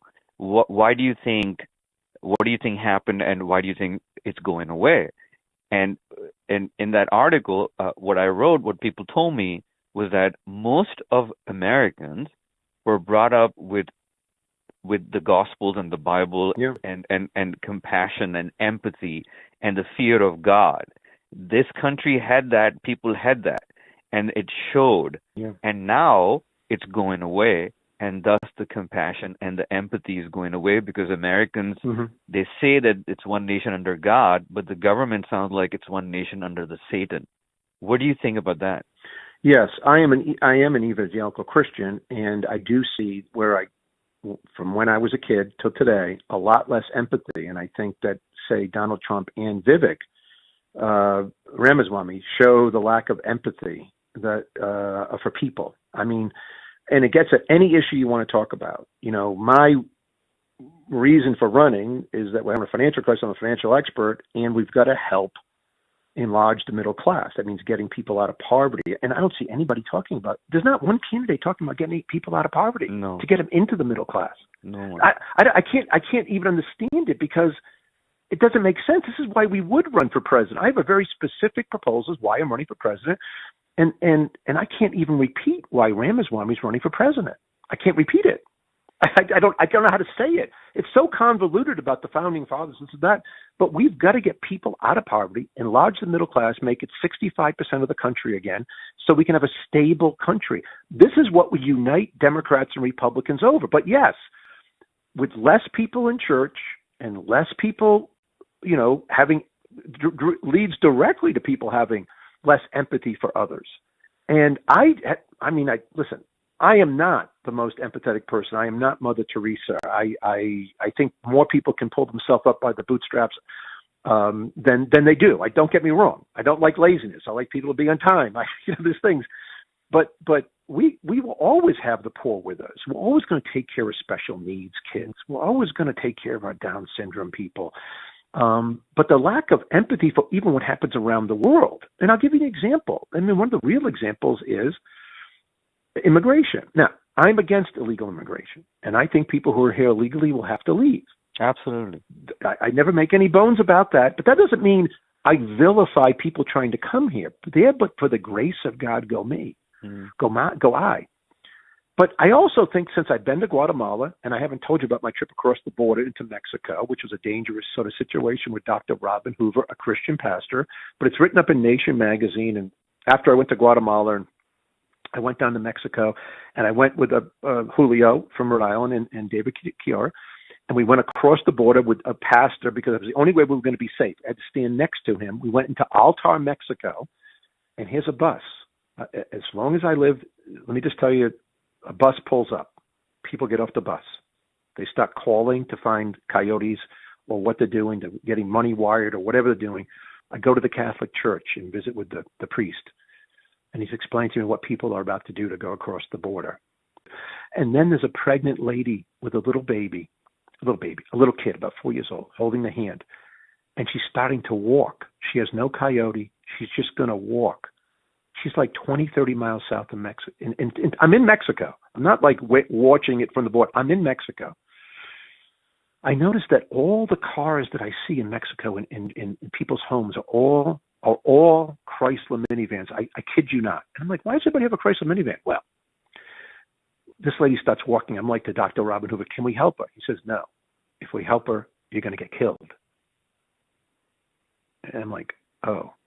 I said, this is the deal. You can come with me. You can stand next to me. I'm not going to kill us today. I don't think. So Dr. Robin Hoover, we leave there. We get back a little bit ways where people stop, and the Mexican police are there showing people, handing them a card saying, if you go across the border, and you get stopped, raise your hands. And in these minivans are 15 people that hold 7. Cars that hold 7, they're all old Chrysler minivans, and there's 15 people in each one. I'm like, oh my gosh. Now, there's this young Asian girl by herself, teen. I'm like, Doctor, Robin, what's going to, yes, Stephen, you can't even go over there. We got to take her. He's like, we can't. We all die. Then he says to me, look down. Don't look to it. And 3 or 4 cars are going by. They have darkened windows because I kind of glance, even though he says look down. He says, those people have machine guns. Those people don't even look at. They know who they're going to go by. We're going to be okay. But don't look at them. And I don't really, effectively. That's the situation at the border. So when I say to people, this is horrific, why aren't we spending time helping the people of Nicaragua, the people of Guatemala, have a real democracy like we helped Japan after World War II? Why aren't we focused? When was the last time you picked up a newspaper and instead of the Palestinians, I'm not trying to make fun of Palestinians, right? I think in the Middle East. When was the last time you picked up an article that was about countries to our south? Never. Why Why can't we have a leader who says, I'm going to El Salvador today to meet with the president. By the way, when I was in Guatemala, I sat in Clinton's chair in Antigua, Guatemala. They said the last elected official to come to this country was President Clinton. I'm like, you got to be kidding me. Where's the mayor of Miami? Where's the people who speak Spanish? I was the only person who had been to the mayor of little old Cranston, Rhode Island, helping give away. By the way, when I went down to Guatemala, they had a whole big festival, and the firemen came over and gave me hugs, and I have videos of this stuff where we're hosing down fire engines. That's exactly what was needed, right? I mean, that's how the leader of America should be, that he's taking care of his people and he's taking care of his neighbors, and everyone is living happily. That's how it should have been. Yeah, what happened? I mean, what if on a nationwide basis we were giving old fire engines to Guatemala, to countries, so and having our firemen go down there and help them get people, put out fires and train, yeah. And, I mean, just as a thing that people are like, wow, Americans are helping. Yeah, and create more employment opportunities. What if it was that people didn't want to leave their country because their GDP per capita was actually growing? Yeah. Why wouldn't we try to help rather than always vilify? Now, I'm against illegal immigration, and I think the people here illegally have to go back. Absolutely. And we have to have a whole new system put in place. But that doesn't mean we say people, are terrible people. I mean, we don't say that. Now, I'll give you an example. Dr. Robin Hoover had a great idea about getting people. He said, listen, here's my idea. And by the way, I thought it was a good idea. Generally speaking, people come to the border. We know who they are. We line them up. We say, Julio, you and your guys are going to go pick strawberries in Florida for 6 months or in California? Great. So we organize with the employer. We're keeping 15% of your money here at the border, not literally, in a bank. And when you come back, we give you the money. You go back home and bring it back to your people. We need some people to pick strawberries. That would make him go Yes, back. of course. That would make him come That's right. to the border. That was his idea. Again, I don't have any really good ideas, it seems like. But I keep ideas that are really good. That's what I do. And that's a great idea. Now, it would be complicated. Would it take time? Of course it would. But what if we were really organizing for the people that we needed to do seasonal work, this and that, whatever it would be, and treated them, and we knew who they were, and they had special IDs, and they came in, and we took them lawfully to pick strawberries. And they got plenty of water to drink and didn't die in the desert. And that would be better, because no one really argues that we don't need some people coming in. And I've always thought this is one of my pet peeves in life, too, about Democrats wanting all this illegal immigration because they think they're all going to be Democratic voters. I'm like, yeah. I've been down there. These people love Jesus.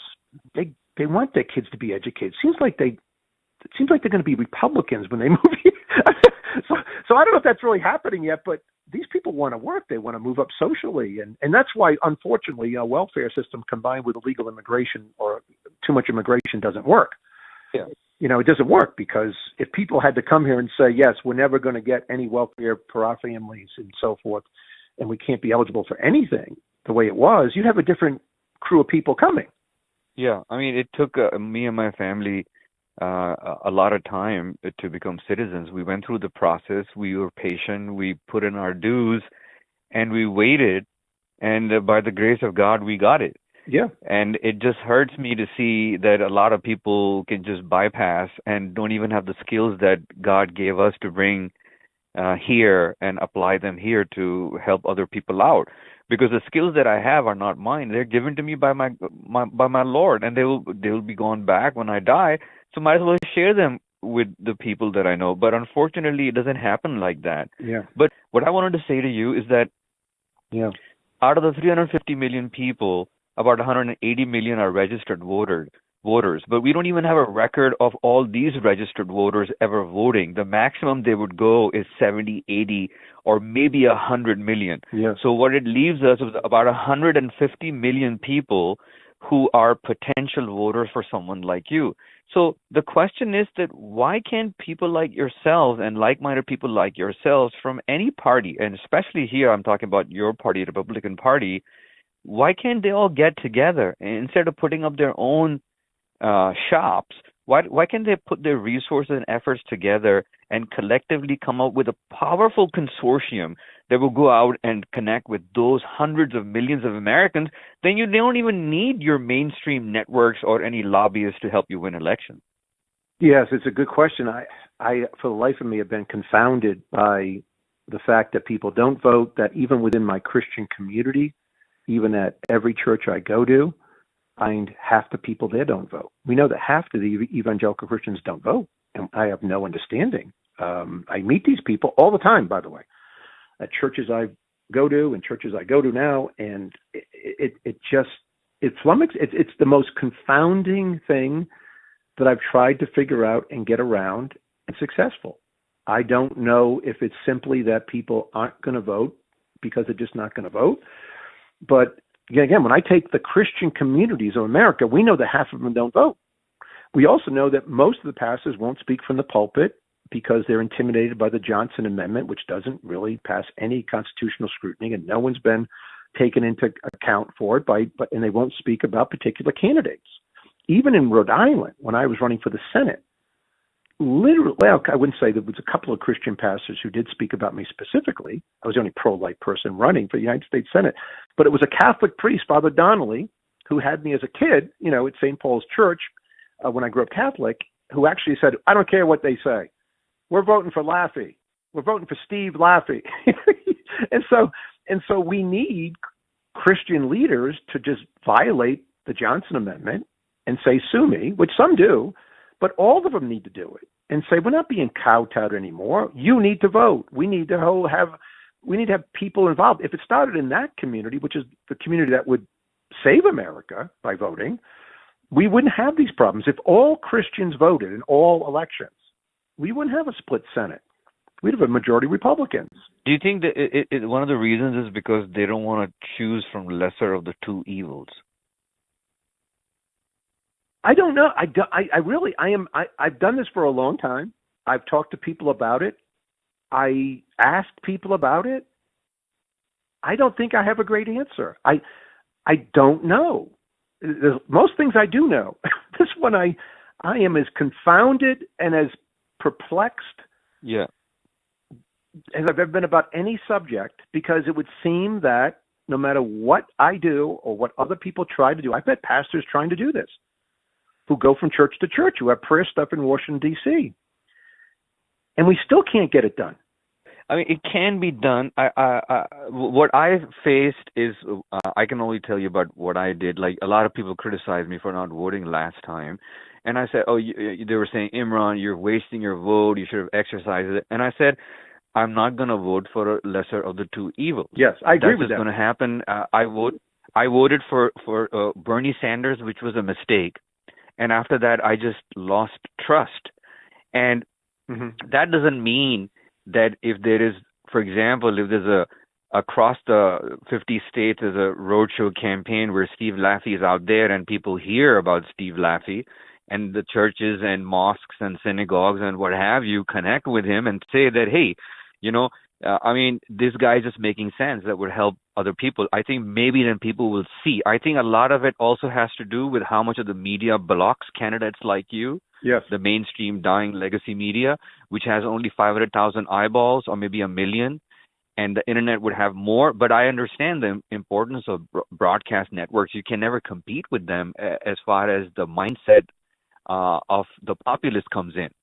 But I think one of the reasons is because people don't know. People are, one company owns one or two companies own all radio, TV networks, and radio, FM, AM included, are one of the most powerful sources to reach people. This facade of social media and buying likes and followers doesn't mean anything. You just need 100 people, good people, to rally behind you, rather than 1 million bad people who sit at their homes and watch cable news and really don't go out there to do anything. I agree with you. Not voting for the least worst candidate. I agree with you. And that's why I've publicly said I never voted for Donald Trump. In 2016, I wrote in Larry Kotlikoff, who was a write-in candidate, the guy who has a Social Security program.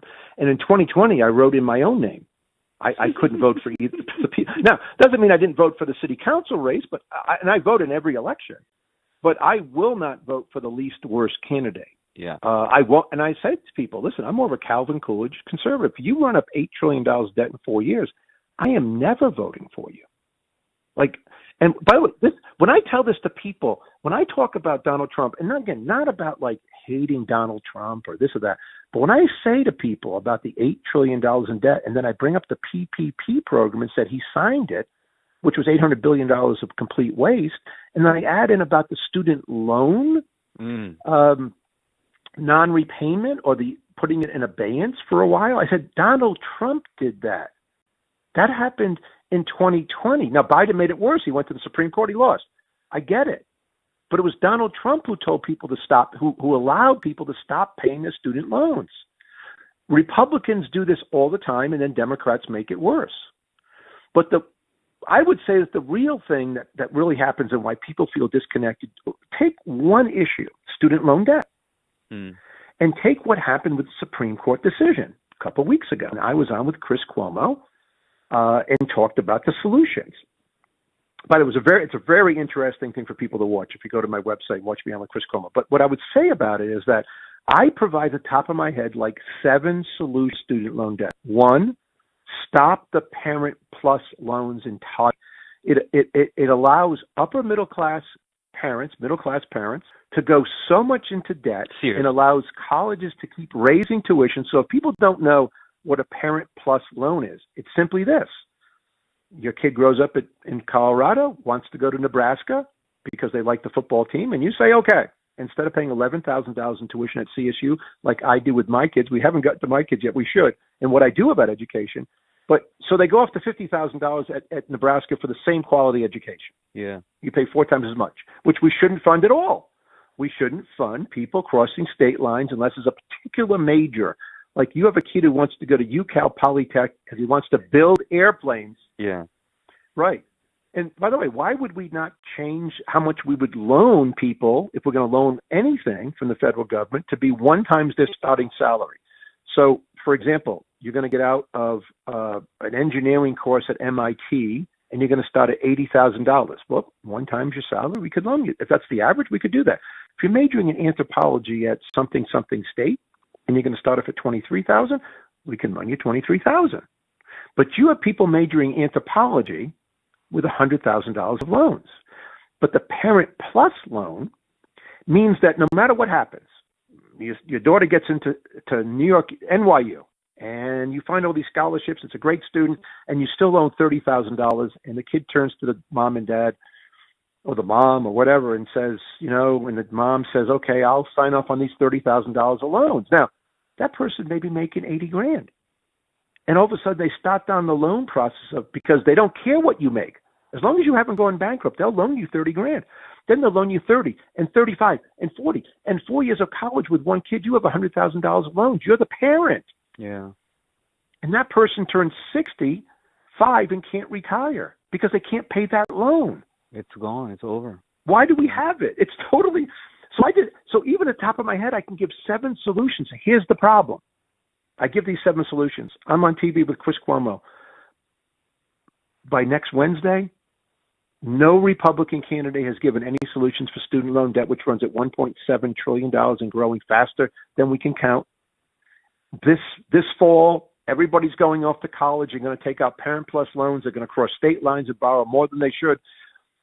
The colleges are not on the hook for any of the loan repayments, whether you're Harvard with $50 billion of endowment, which you don't need to be involved in any of the stuff, or a really terrible college that's not educating kids. They don't have to pay. They're not on the hook for any of the loan, right? The college itself.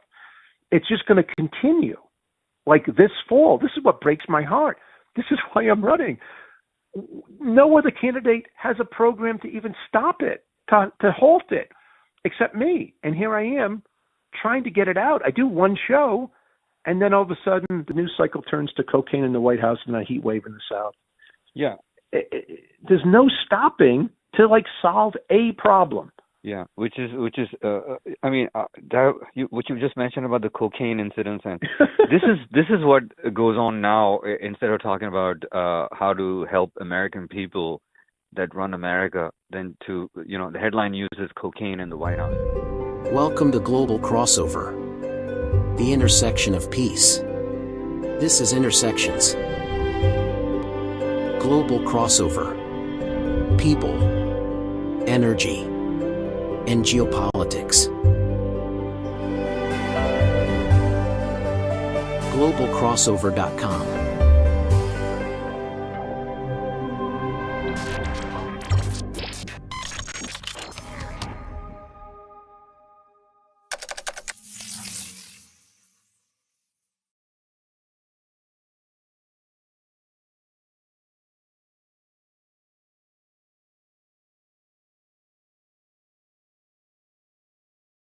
Of America. I'm GlobalCrossover.com and JusticeNews.net with Imran Siddiqui in Washington, D.C. You're listening to a conversation with the former mayor of Cranston, Rhode Island, Steve Laffey, the Republican presidential candidate for 2024.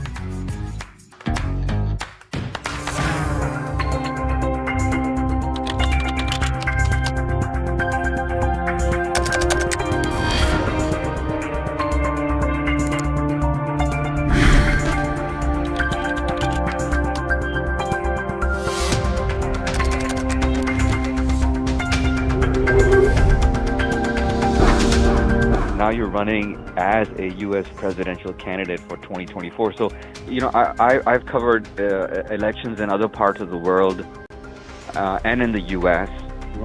I was there. But what I can't understand is that the so-called developing part of the world, when they have elections, they have different candidates. The media talks to them.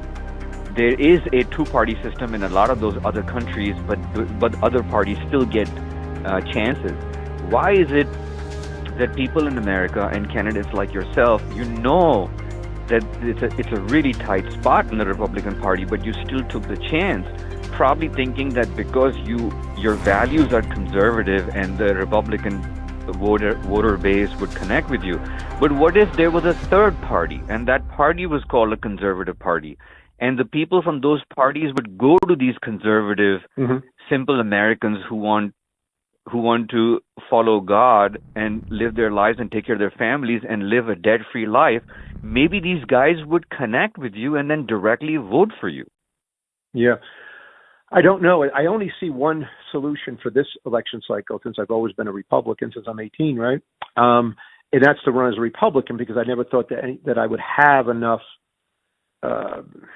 attention if we started another party and so forth. So, and I am a Republican in a sense, but I'm an old line Republican that maybe only 25% of Republicans today really align with, to start with, by the way, to start with. Yeah. I'm the only person that could represent 25 to 35% of the Republican electorate out there who, when they hear me, are like, yes, that's what we want. Yes, I've been waiting for you to show up. Yes, I'm in. But again, if the media refuses, if Fox News refuses because they cover only Robert F. Kennedy Jr., who appears to be a complete crackpot, I'm sorry. I mean, if they only cover Robert Kennedy Jr., and when, I mean, Robert F. Kennedy Jr., I feel terrible that his father died. I love politically his father and his uncle. But they were, by the way, pro-national defense, pro-life people, right? So, but Robert F. Kennedy Jr. is like out of the movie White Christmas, where Danny Kaye keeps rubbing his right arm, because whenever he gets stuck, he starts talking about his father and his uncle. I mean, it's horrific to watch what Fox News is doing for Robert F. Kennedy Jr. Why? He's not going to be the president of the United States. Distraction. So, by the way, he wants the Koch brothers to be killed. He was a friend of Hugo Chavez. I mean, what else is there to say? Except the media totally ignores it because they think they have something people want to listen to.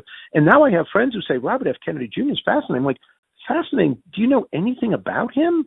So the media does decide. Now, I bet, and I've said this publicly, and I'll tell you, I bet that I should say it this way, my bet is that by late September of this year, it may very well be that left of center networks say to themselves, Trump is actually going to beat Biden. Mm-hmm.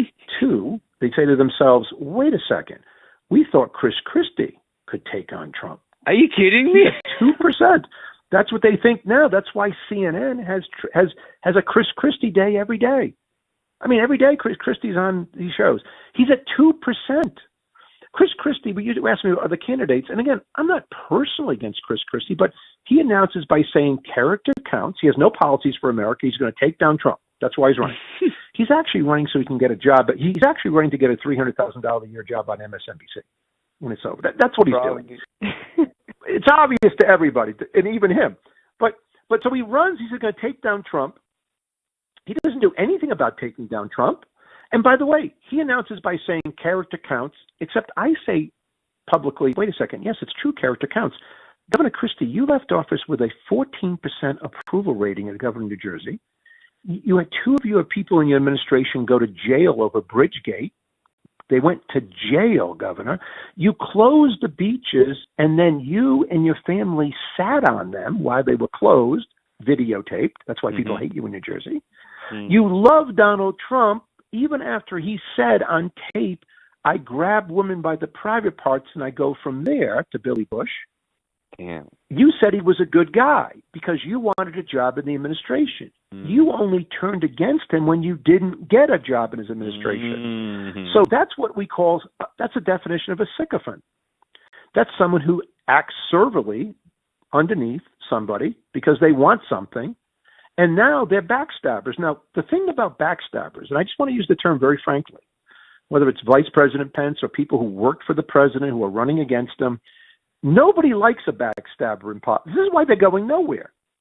I mean, the Ron DeSantis commercial in 2018, where he teaches his kid to read by saying, make America great again. It's an unbelievably commercial about how much he loves Trump because he wants his support. Yeah. And I suppose in 2018, Trump helped him win the governorship. Nobody likes that at all. It'd be like, I told you about Alan Morgan. If Alan Morgan has said to me today, Steve, I'm getting into the U.S. president. No, he's not. He's 80 years old. I'm getting into the U.S. president's race today. I'd probably get out and help him. I owe my career to a wonderful man named Alan Morgan. He's not running, don't get me wrong. But if he had said in 2000 and One, when we were leaving the firm, I'm going to run for the U.S. Senate. I would have helped them. I wouldn't have run. When I came home to run to Rhode Island, I tell you the story of Cranston, but a childhood friend, which I mentioned, Jimmy Bennett, Peter Bennett's older brother, was running for governor. It never occurred to me to run against him for governor of Rhode Island, although many of my Harvard Business School friends would be like, hey, I'll send you what money you want, Steve, but why aren't you running for governor? I'm like, I can actually help Cranston. But Jimmy Bennett was running for governor. So nobody likes, and their family helped raise me. I mean, literally raise me. Like I'm here today because the Bennett brothers and Mrs. Bennett and Mr. Bennett helped me. I wouldn't run against Jimmy Bennett on a bet or any of the Bennetts. But that's what they all decided to do. And nobody, if they listen to this show, nobody likes that. That's the major reason they're going nowhere. Because the first thing I heard in your interview when I first found out about you is that the anchor asked you a question saying that how can you even think about running when Donald Trump is in the House? And your answer just blew me away, which I've never heard. You said this, as far as I can remember. You said, what are you talking about? You're talking about a guy who's probably going to end up in jail, and then you're going to say, we don't have any candidate for a president. Right. Are you talking about that guy? And the anchor couldn't even respond to you because it's like for a second he thought, no. Oh, what if he's right? What are we going to do then? Yeah, he had never heard that. He had never heard, the announcer, nice man, had never heard someone say that. You had the guts to say that. I mean, it's an open record, right? But people don't want to say it because they want to be politically correct. But you can't help an American survive by being politically correct. No. You got to be factual at the same time. Yeah. If people in America have the right to say what they want, I also have a right to say that I clearly read about the story of people of Lot, and I know what happened to them. Yeah. And this is not a joke because these are historical facts that haven't been able to be pushed back. And it's not just in one book of God. It's in at least 3 to 4 books that I've gone through, including the Torah, the Psalms, the Bible, and the Quran, that there are instances where we've read about what happens to people who go against the commands of the Creator, the one who made all of us. So why is it so difficult for people who have faith in America to be able to say, and even the leaders in the church, that, hey, you can agree with LGBTQZ, but I do not. Yeah. This is not a part of my value. I mean any harm to them. They can go and do whatever they want, but they can't stop me from saying that I don't agree with it. And if I say that I don't agree with it, because my kids are watching too, yeah. And if I say that I don't agree with it, and they would go out and ban me and block me or create codes that be put against my name so that I can get a job, yeah, and or that I can't get any numbers on social media without paying a Ponzi down payment because I've been blocked because I said something that went against their agenda. What would you say about that? Well, I say that I begin by talking about Jesus. I happen to be an evangelical Christian. I believe every word of the Bible is true. You know, it's the true word of God. Again, but then people have a problem with me because I'm a Harvard Business School grad. I seem to know a lot about a lot of stuff. So they don't know what to say when I say this stuff, right? But again, you can believe something different. Not everybody can. You can believe something different. I'm trying to fix Social Security. What I really dislike, though, are people who try to have it both ways. There's no bigger example of that than Mr. Ramaswamy. I mean, watch him speak. He's a practicing Hindu. Now, if he announced for president and said, I'm a practicing Hindu, I know not many people in America are. I believe in Brahma and as a god, because he believes in one God. He believes in Brahma, and he believes in reincarnation. I don't agree with any of that. He can say that, but what he says is something more sinister. He says he was educated in a Catholic school, blah, blah, blah, blah, blah, blah, blah, blah. Goes in, there's one God, and then he says he's a practicing Hindu, and have people forget about the fact he's a practicing Hindu.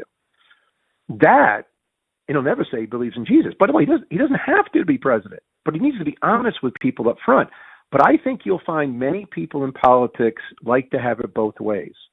Again, Joe Biden is a great example. He's a Roman Catholic. Listen, I grew up Roman Catholic. I'm not a Roman Catholic anymore. But he's pro-abortion. Well, The Catholic Church is not pro-abortion. The Catholic Church is pro-life. And so, but they've all managed since Ted Kennedy and Chappaquiddick to try to have it their own way. Remember, Ted Kennedy, who killed a lady at Chappaquiddick, was pro-life until then, and then became pro-abortion to save his butt with the liberals that were growing. So this happens all the time where people either make too much of it or try to avoid the truth. For me, if I'm not elected because I'm a Christian, well, so be it. That's me, and that's how I operate. And I don't mind saying it right at the beginning of any conversation. The part where people have hatred for that is because they've substituted and don't want to admit that they've substituted another God instead of the real God. They just have. It could be Taylor Swift. It could be, whatever. It could be Facebook. It could be yes, TikTok. They're gods. Yeah. Money. Yeah. Cars, wealth. But I do believe, and I believe because I believe in the Bible that the fear of God is the beginning of all wisdom. That is true. And it just is. So the lack of fear in God now in this country is one of the reasons we're having great problems. And in 1962, they took prayer out of school and things went downhill from there. Someone should grab some of the books they used, and I believe, and I think this is true, not even with the use of computers, you go look at some of the people who were admitted to Bowdoin College in the 1800s, where I went to Bowdoin College in Brunswick, Maine. You look at Longfellow. You look at people, what they learned before they went there. I think it's vastly superior to what people learned or learn now before they get to college. They read more books. They know more. They knew more. They read more books. They knew more words. They had a bigger vocabulary than people today, I believe. So this thing is really headed downhill and at a quickening rate, which is why I'm running for president, because we have to arrest this like I did in Cranston quickly. No one should be saying we have a 20-year plan to fix America. We need a plan to fix America like I have that will course, but over 4 years we'll come out of it. We'll be better off. And we need a revival in America, not just a religious revival. We do. But we need a revival in believing in America. And that's why I say, when asked, how would you unite the country, Steve Laffey, I say by enlarging and bringing back the middle class, because many Democrats know that's the problem too.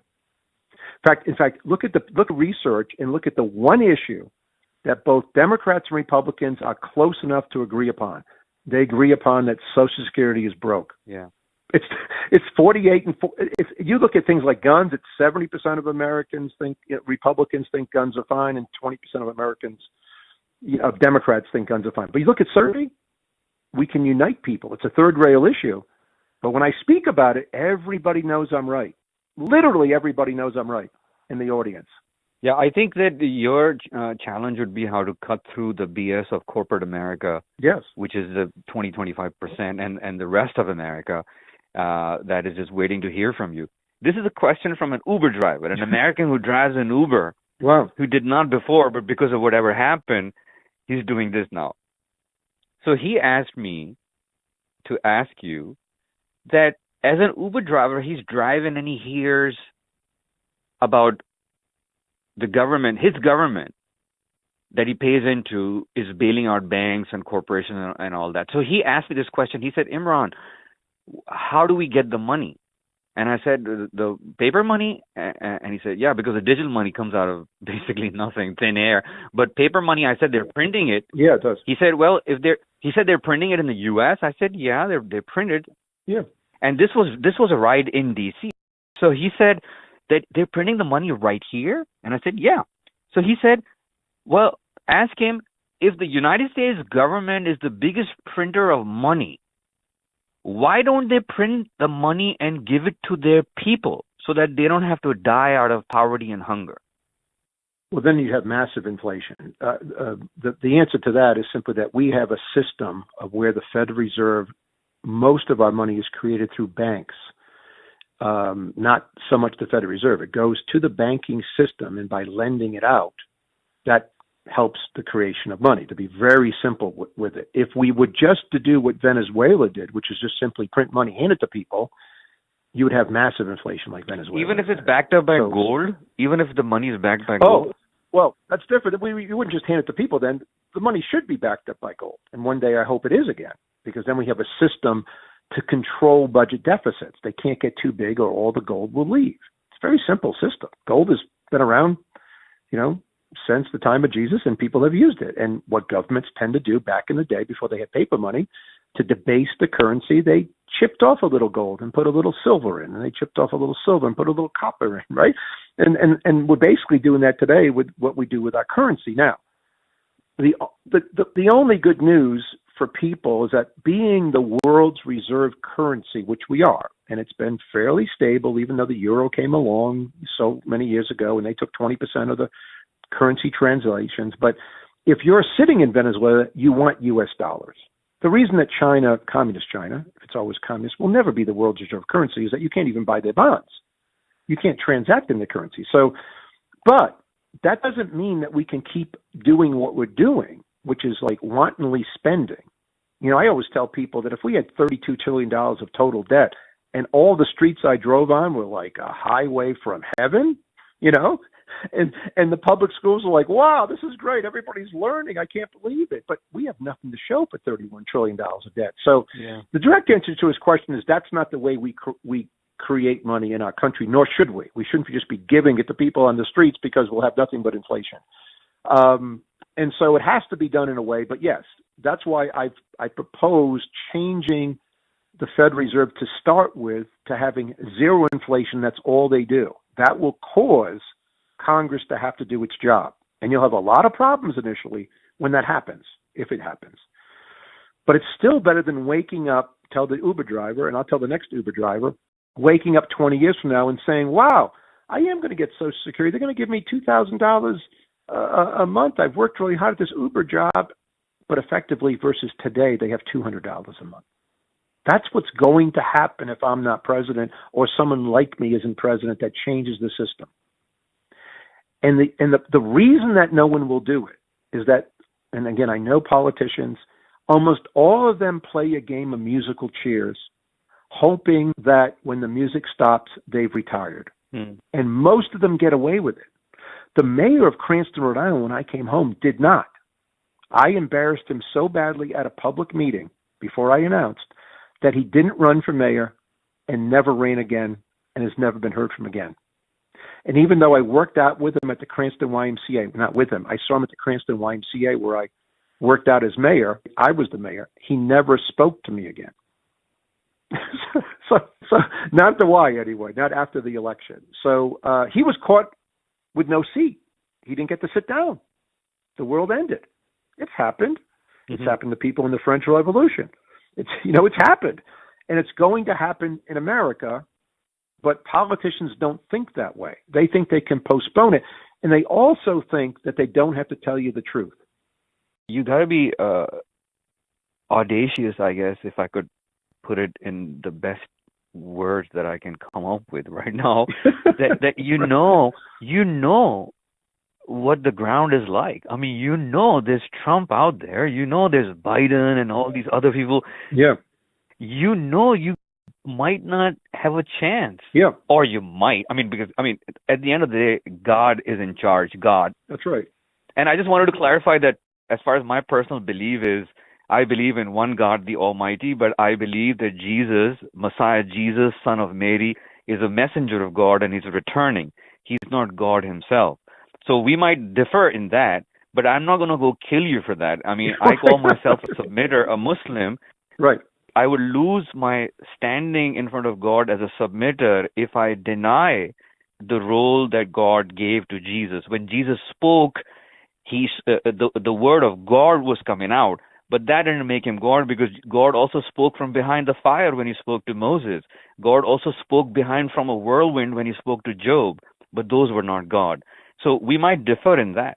Yeah, and that's the thing about people disagreeing. In this society, we no longer have a place where you and I can simply disagree. And in another conversation, we could try to convince each other and talk about our beliefs and then leave disagreeing probably, right? Yeah. We don't have a society in politics where we do this anymore. No, it does not. And I tell people, I go back sometimes, and I've done this several times. I may do it now that I've said it again because I just thought of it. But in 1960, people go and watch the Nixon Kennedy debates, they disagreed. It seems to be so small what they're disagreeing on versus what's going on today. They didn't hate each other. Nixon, by the way, thought he had won the election, thought it was stolen out of Cook County, Illinois, and maybe it was by Kennedy's father. Who knows? I don't know. We don't know. What did Kennedy do? Did he spend all of his time for the next 2 years saying it was a bad election and no one should? Of course he didn't. He said it was a real election. He had lost. He at one point said, "You don't need to hear from me anymore." Then he came back in '68 and won the presidency. So, but those were real men, who, and they could have been women, but they were real men that had disagreements but was civil. We no longer have that. And we have, in many ways, Donald Trump to thank for that, but also the internet, what people think. By the way, think about this. The most surprising thing that's happened in this election so far was when I was on ABC News, live, worldwide, and it went viral, talking about Trump going to jail and so forth, and I think he will. And I think, and by the way, I've said publicly that I've defended Donald Trump about not being a Russian spy. I thought that was a piece of junk. I love the judges that he put forth for the most part, in the Supreme Court. I think that's great and so forth, and thank him for that. But the part about taking these documents, I think he should be in jail for, and I have good reasons for that. Now, what happened was it went viral on a Yahoo thing. And the most surprising thing was not that 150,000 people went and watched me for 6 minutes. The most surprising thing was that on a percentage basis scrolling down, most of them were very positive. By far, almost all the time you see, no matter what someone puts up, the comments are totally negative by hidden people who have false names, who are basically saying, "You suck." Yeah. I don't even know. I was taught never to boo. I've never booed anybody. So when I see Marjorie Greene, Representative Greene, booing President Biden, I'm horrified. Because that's the beginning of breakdown of our society, a breakdown of our government. You don't boo President Biden when you're sitting in Congress. You remain silent. You don't have to cheer. The thing is that I think people have that 2 ounces of intellect where they can tell that this guy is not bullshitting. I think people have that sanity. Yes. But I think it gets overshadowed by network-based programming that just pounds on people's heads and it regurgitates 24/7. Because they do 6 hours of programming and then they repeat that 4 times and pound on people's heads. No, I would just add on that. We live in a society that is very confusing to me. Like, you and I haven't discussed how to build a nuclear power plant. I don't know how. But think about it. Superstar baseball players are commenting on things that they know nothing about. Yeah. So our actresses are commenting on things they know nothing about. No one even suggests that they know anything about the economy. And yet they're taking it like, wow, this football player says this. I'm like, They want to sway the people's decision by doing this. Yeah, this is nothing. I know, but this is nothing to do. If I needed to learn how to hit a baseball, I would try to find Derek Jeter. Right? The New York Yankee superstar. If I needed to build a nuclear power plant, I'm going to go to MIT and find some engineers. Or by the way, I'm very pro nuclear power. And I can't believe that environmental people who are like the world's ending are not. And that's why I always say, if you're not for nuclear power, the way Bill Gates, by the way, has developed this whole new smaller nuclear power in salt and in water that can serve 300,000 homes, and we can put them everywhere with one design. If you're not for at least investigating that, and you're an environmentalist and says the world's going to end in 100 years if we don't stop all the oil and gas and build electric cars, I have no time for you. Yeah. I just don't have any time to discuss anything with you because we're talking about a system that produces no CO2 that can be done if we can do it without the restraints that we put on it and just build this stuff. We can produce for the middle class energy for the grid that we turn on every day and it works 24/7, not wind that doesn't work, not solar that takes up 75 times as much space to build the same amount of power the sun doesn't always shine. If you're not for that, then I don't know what to say to you because the middle class needs cheap energy. Yeah, look at Russians and Chinese and other countries. They're just going full throttle on this technology, and we're just stuck in how to do it or in small talk. Yeah, and it's bizarre, but we need a president that will promote it, go around and stand next to Seabrook in New Hampshire and say, we're going to put Seabrook 2 over there, and we're going to do this, and we're going to do that, and let's go. Capitalism can only really thrive with cheap energy because the middle class can't afford the ups and downs of what happened in Texas. Wind, when rates went out of control, the wind doesn't blow, folks. It's ugly. We don't need any wind probably anywhere. It just enriches some corporations. We need cheap energy to drive manufacturing jobs and to enlarge the middle class. That's it, man. That's why I'm running for president. Everything I talk about goes back to this issue. And I seem to be the only one saying any of this because right now on another channel, with 1 million people watching, Chris Christie is saying that President Trump is a terrible guy and blah, blah, blah. But he has no policies himself. You need your own channel. This is The Rest of America on globalcrossover.com and justicenews.net with Imran Siddiqui in Washington, D.C. You're listening to a conversation with the former mayor of Cranston, Rhode Island, Steve Laffey, the Republican presidential candidate for 2024. I was in Vermont sometime back at a farm, and the farmer, really cool, hardworking American dude. Wow. His name was Jack Lazar. And I said, Jack, we're going to climb up to the windmill. You're going to show me how it works? And he says, it's not working. I said, what do you mean? He said, it stopped I put it up, man, but it stopped working. And I said, but let's get it fixed. He said, I don't have the guys to fix it. What do you mean? They're in Miami. Let's fly them. I don't have the money. How long has it been like this? It's been there standing since a year. And fast forward to now, it's been 5 years. It's still there. And it was this beautiful, big, gigantic windmill that would run the farm, at least 30% of that. Yeah. But either there was no wind or it was broken down and nobody knew how to fix it because manpower was far away. Yeah, that's a very tough. The answer is easy, affordable energy so people can run their lives and move forward. Yeah. But don't you feel intimidated? Don't you feel alone that you jumped into this so-called, Donald Trump said that he's going to clean the swamp and probably had got halfway drowned in it. But you're standing up alone in the middle of this swamp and you want to fight for Americans. Don't you feel intimidated? No, I don't feel intimidated. In some ways, though, it is so overwhelming, the task, that you are beyond intimidated. In other words, I'll give you an example. Running for mayor of Cranston, you visit with people, you have to raise money, and you call people, and some guy says he's going to send $500, and he never sends it in. You call 10 times. And it makes you upset because you know the person, and they're not sending you the $500 because you need $200,000 to win the race, let's say, right? Something, right? This is so big that I don't worry about it. I know that I'm right. I know that I'm the only person talking about the issues. I know when I meet with the media, they know it too. I do. I know that they leave and say to themselves, wow, there's a guy who really wants to fix the country. He's got these 6 children. He's got this beautiful wife. And I even tweet things like, wouldn't it be better instead of cocaine in the White House to have my daughter Audrey is a state champion in making her own dresses. I just posted on Twitter a couple of days ago. Wouldn't it be better to have someone in the White House making dresses with a couple of extra sewing machines? Or would you rather still have cocaine? All I'm really concerned about is that I can't do this myself. The people listening to the show will have to say, you know what?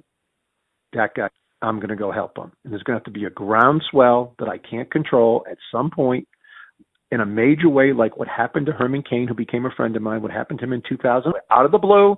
All of a sudden he was leading in some Florida straw poll, and boom, he had a 3-month run. And Herman would be the first, because I met with him. By the way, he's a great guy. The guy's unfortunately passed away. And he told me if I ran what I should do and forth. But along the way, we've already seen people start to falter. And I say to people, honestly, listen, I basically helped small growth stocks, smaller, grow when I was in the investment banking industry for the most part. And I'd rather be a small growth stocks looking at where I can be in 6 months than what happened to Ron DeSantis. He just played it badly. He's going down. He's never coming back. What happened to Chris Christie? He doesn't have the wherewithal to do this. And by the way, he's a walking, talking disaster for what really has to happen in this country. It's $1 trillion extra problem. It's healthcare and it's obesity. another topic that I bring up, and not to make fun of people, but to bring up and say, obesity is 40% of cancers. Obesity in this country is out of control.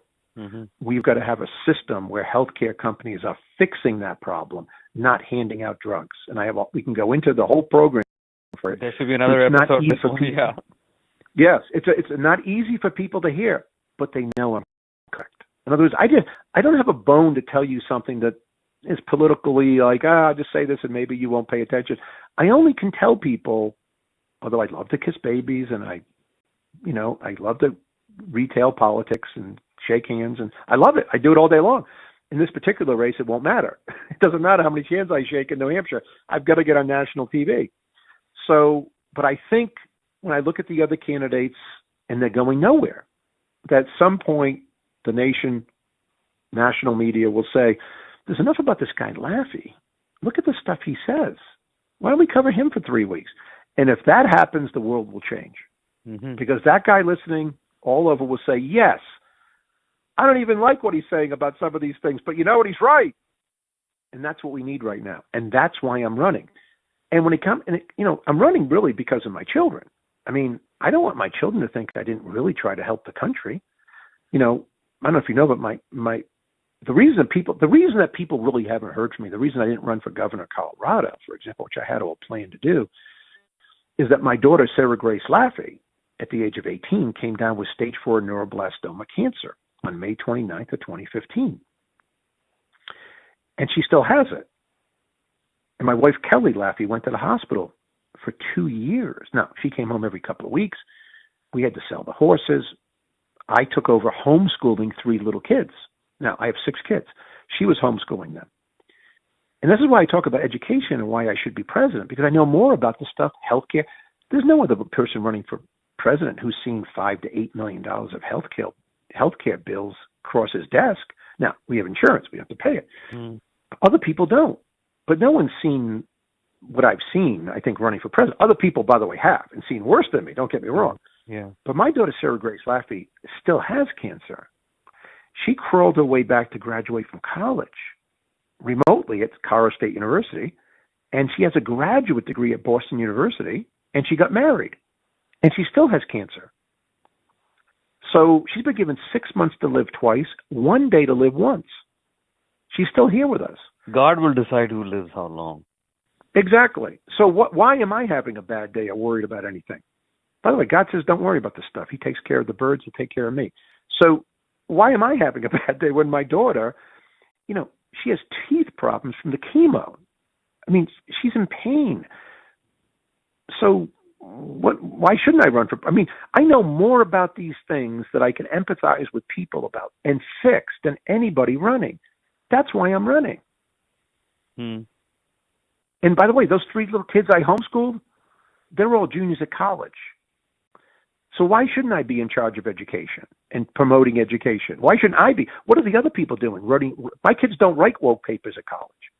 They write papers of what they believe about. My youngest child, Stephen Laffey Jr., is the youngest admittee at Colorado State University in its history, according to their admissions department. He's a 15-year-old junior in college, the one I homeschooled. So why shouldn't I be in charge of education for the country, at least in an emotional way? I know what I'm talking about. The thing is that you're the kind of guy, just like what you said at the top of the interview, that you know how to put right people in place. Yes. And that's what, we should be telling our kids that, hey, son, daughter, you want to get something done? Go to the expert. Otherwise, you will go circles round and round and never get the work done. That's right.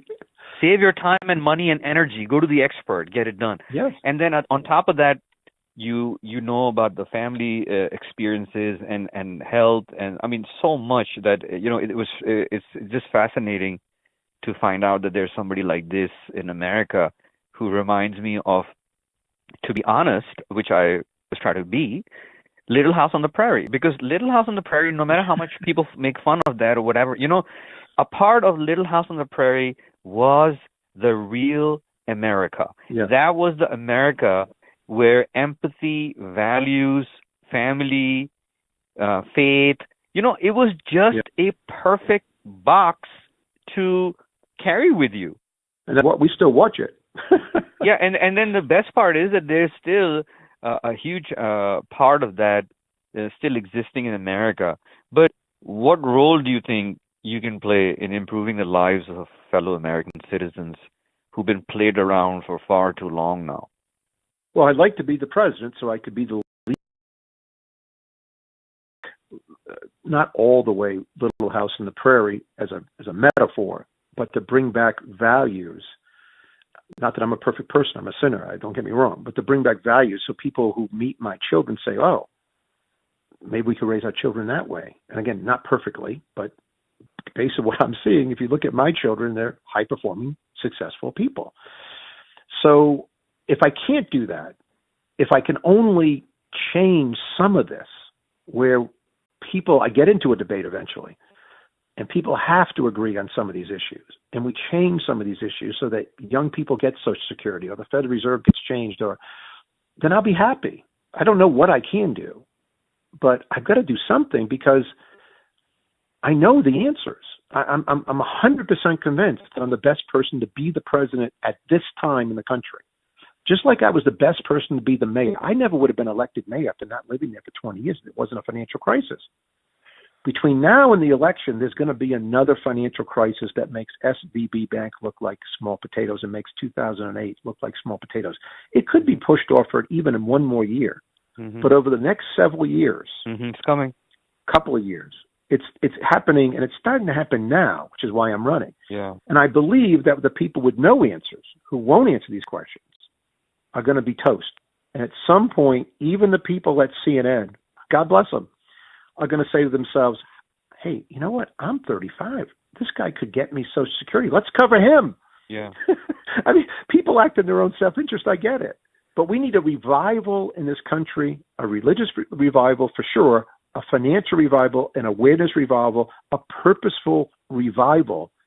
And I'd like to lead it because I think I'm at 61. I don't drink. I don't smoke. I'm in good health. I have all the facilities around me. I remember who my first grade teacher is. I'm not joking about it. I know all this stuff. I'm sort of the class historian still for my first grade buddies. And I can do this. So people, if you're listening, let me do it. Help. Spread the word.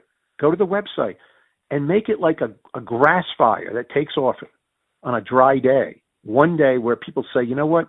We're not even going to like half the stuff that guy does, but we're going to be a better country when he's done. They already don't like a lot of the stuff that's already being done. So even if half of the stuff that you do is likable, they'll still be close to 100%. They will. But you know what? What? People, if they think it's fair, it goes back to my movie.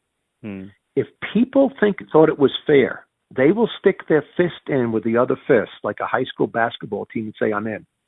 Yeah. People don't think it's fair. If they had a leader that they thought whose son wasn't, painting paintings for $500,000 or wealthy in-laws who dealt with Saudi Arabia, just had a normal family, they said, you know what? The guy does stuff. It's going to be fair. I may not get as much. I'm still in because I love America. That crowd is still there. They just don't know they have a candidate. It's actually me. Well, now they do. His name is Steve Laffey, and they can check him out on stevelaffey.com. That's it. And I'll tell you one more thing. That, and I really mean it. You got my vote, man. Well, thank you. But at the same time, I have to be factual that this guy has an uphill battle that I haven't seen anyone fight before. I mean, your battle, I don't think anyone fought. I mean, I don't think Bernie was even close to. No, I don't think so either. What you were about to do. I'm running for president. I feel very confident that if my message was heard that I would win. I may not win, but we can't do the least worst thing anymore. We have to have somebody who will promote policies that will help our younger people that we've taken too much from and enlarge the middle class and literally stop the hatred so that many of the mainstream media people won't know what to do or write about anymore. That's what we can do as a country. We can do this, and I can do it. And I've been spending 20 years of my life getting ready for it without really knowing it, instead of running an investment banking firm forever and making more money. I stopped at the age of 39 to help. And except for Cranston, I have failed. But some people fail for a long time and then are successful.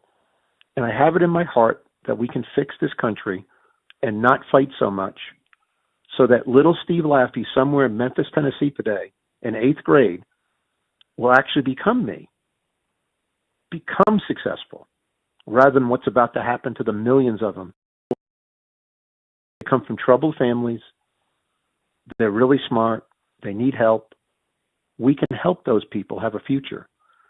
And that's why I'm here, to see if we can. And I'm not going to stop until we do.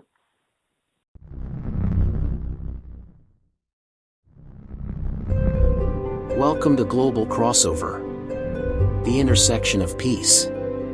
This is Intersections. Global Crossover. People, energy, and geopolitics. GlobalCrossover.com.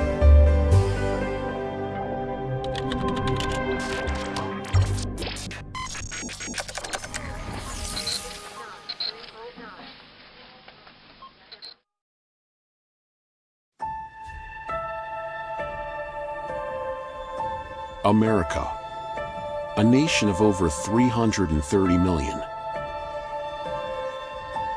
That's twice the population of Russia.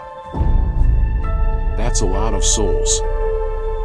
Enough to pack stadiums upon stadiums of people. So why are these millions of Americans stuck between just two colors when there is an entire spectrum to choose from? What about the rest of America?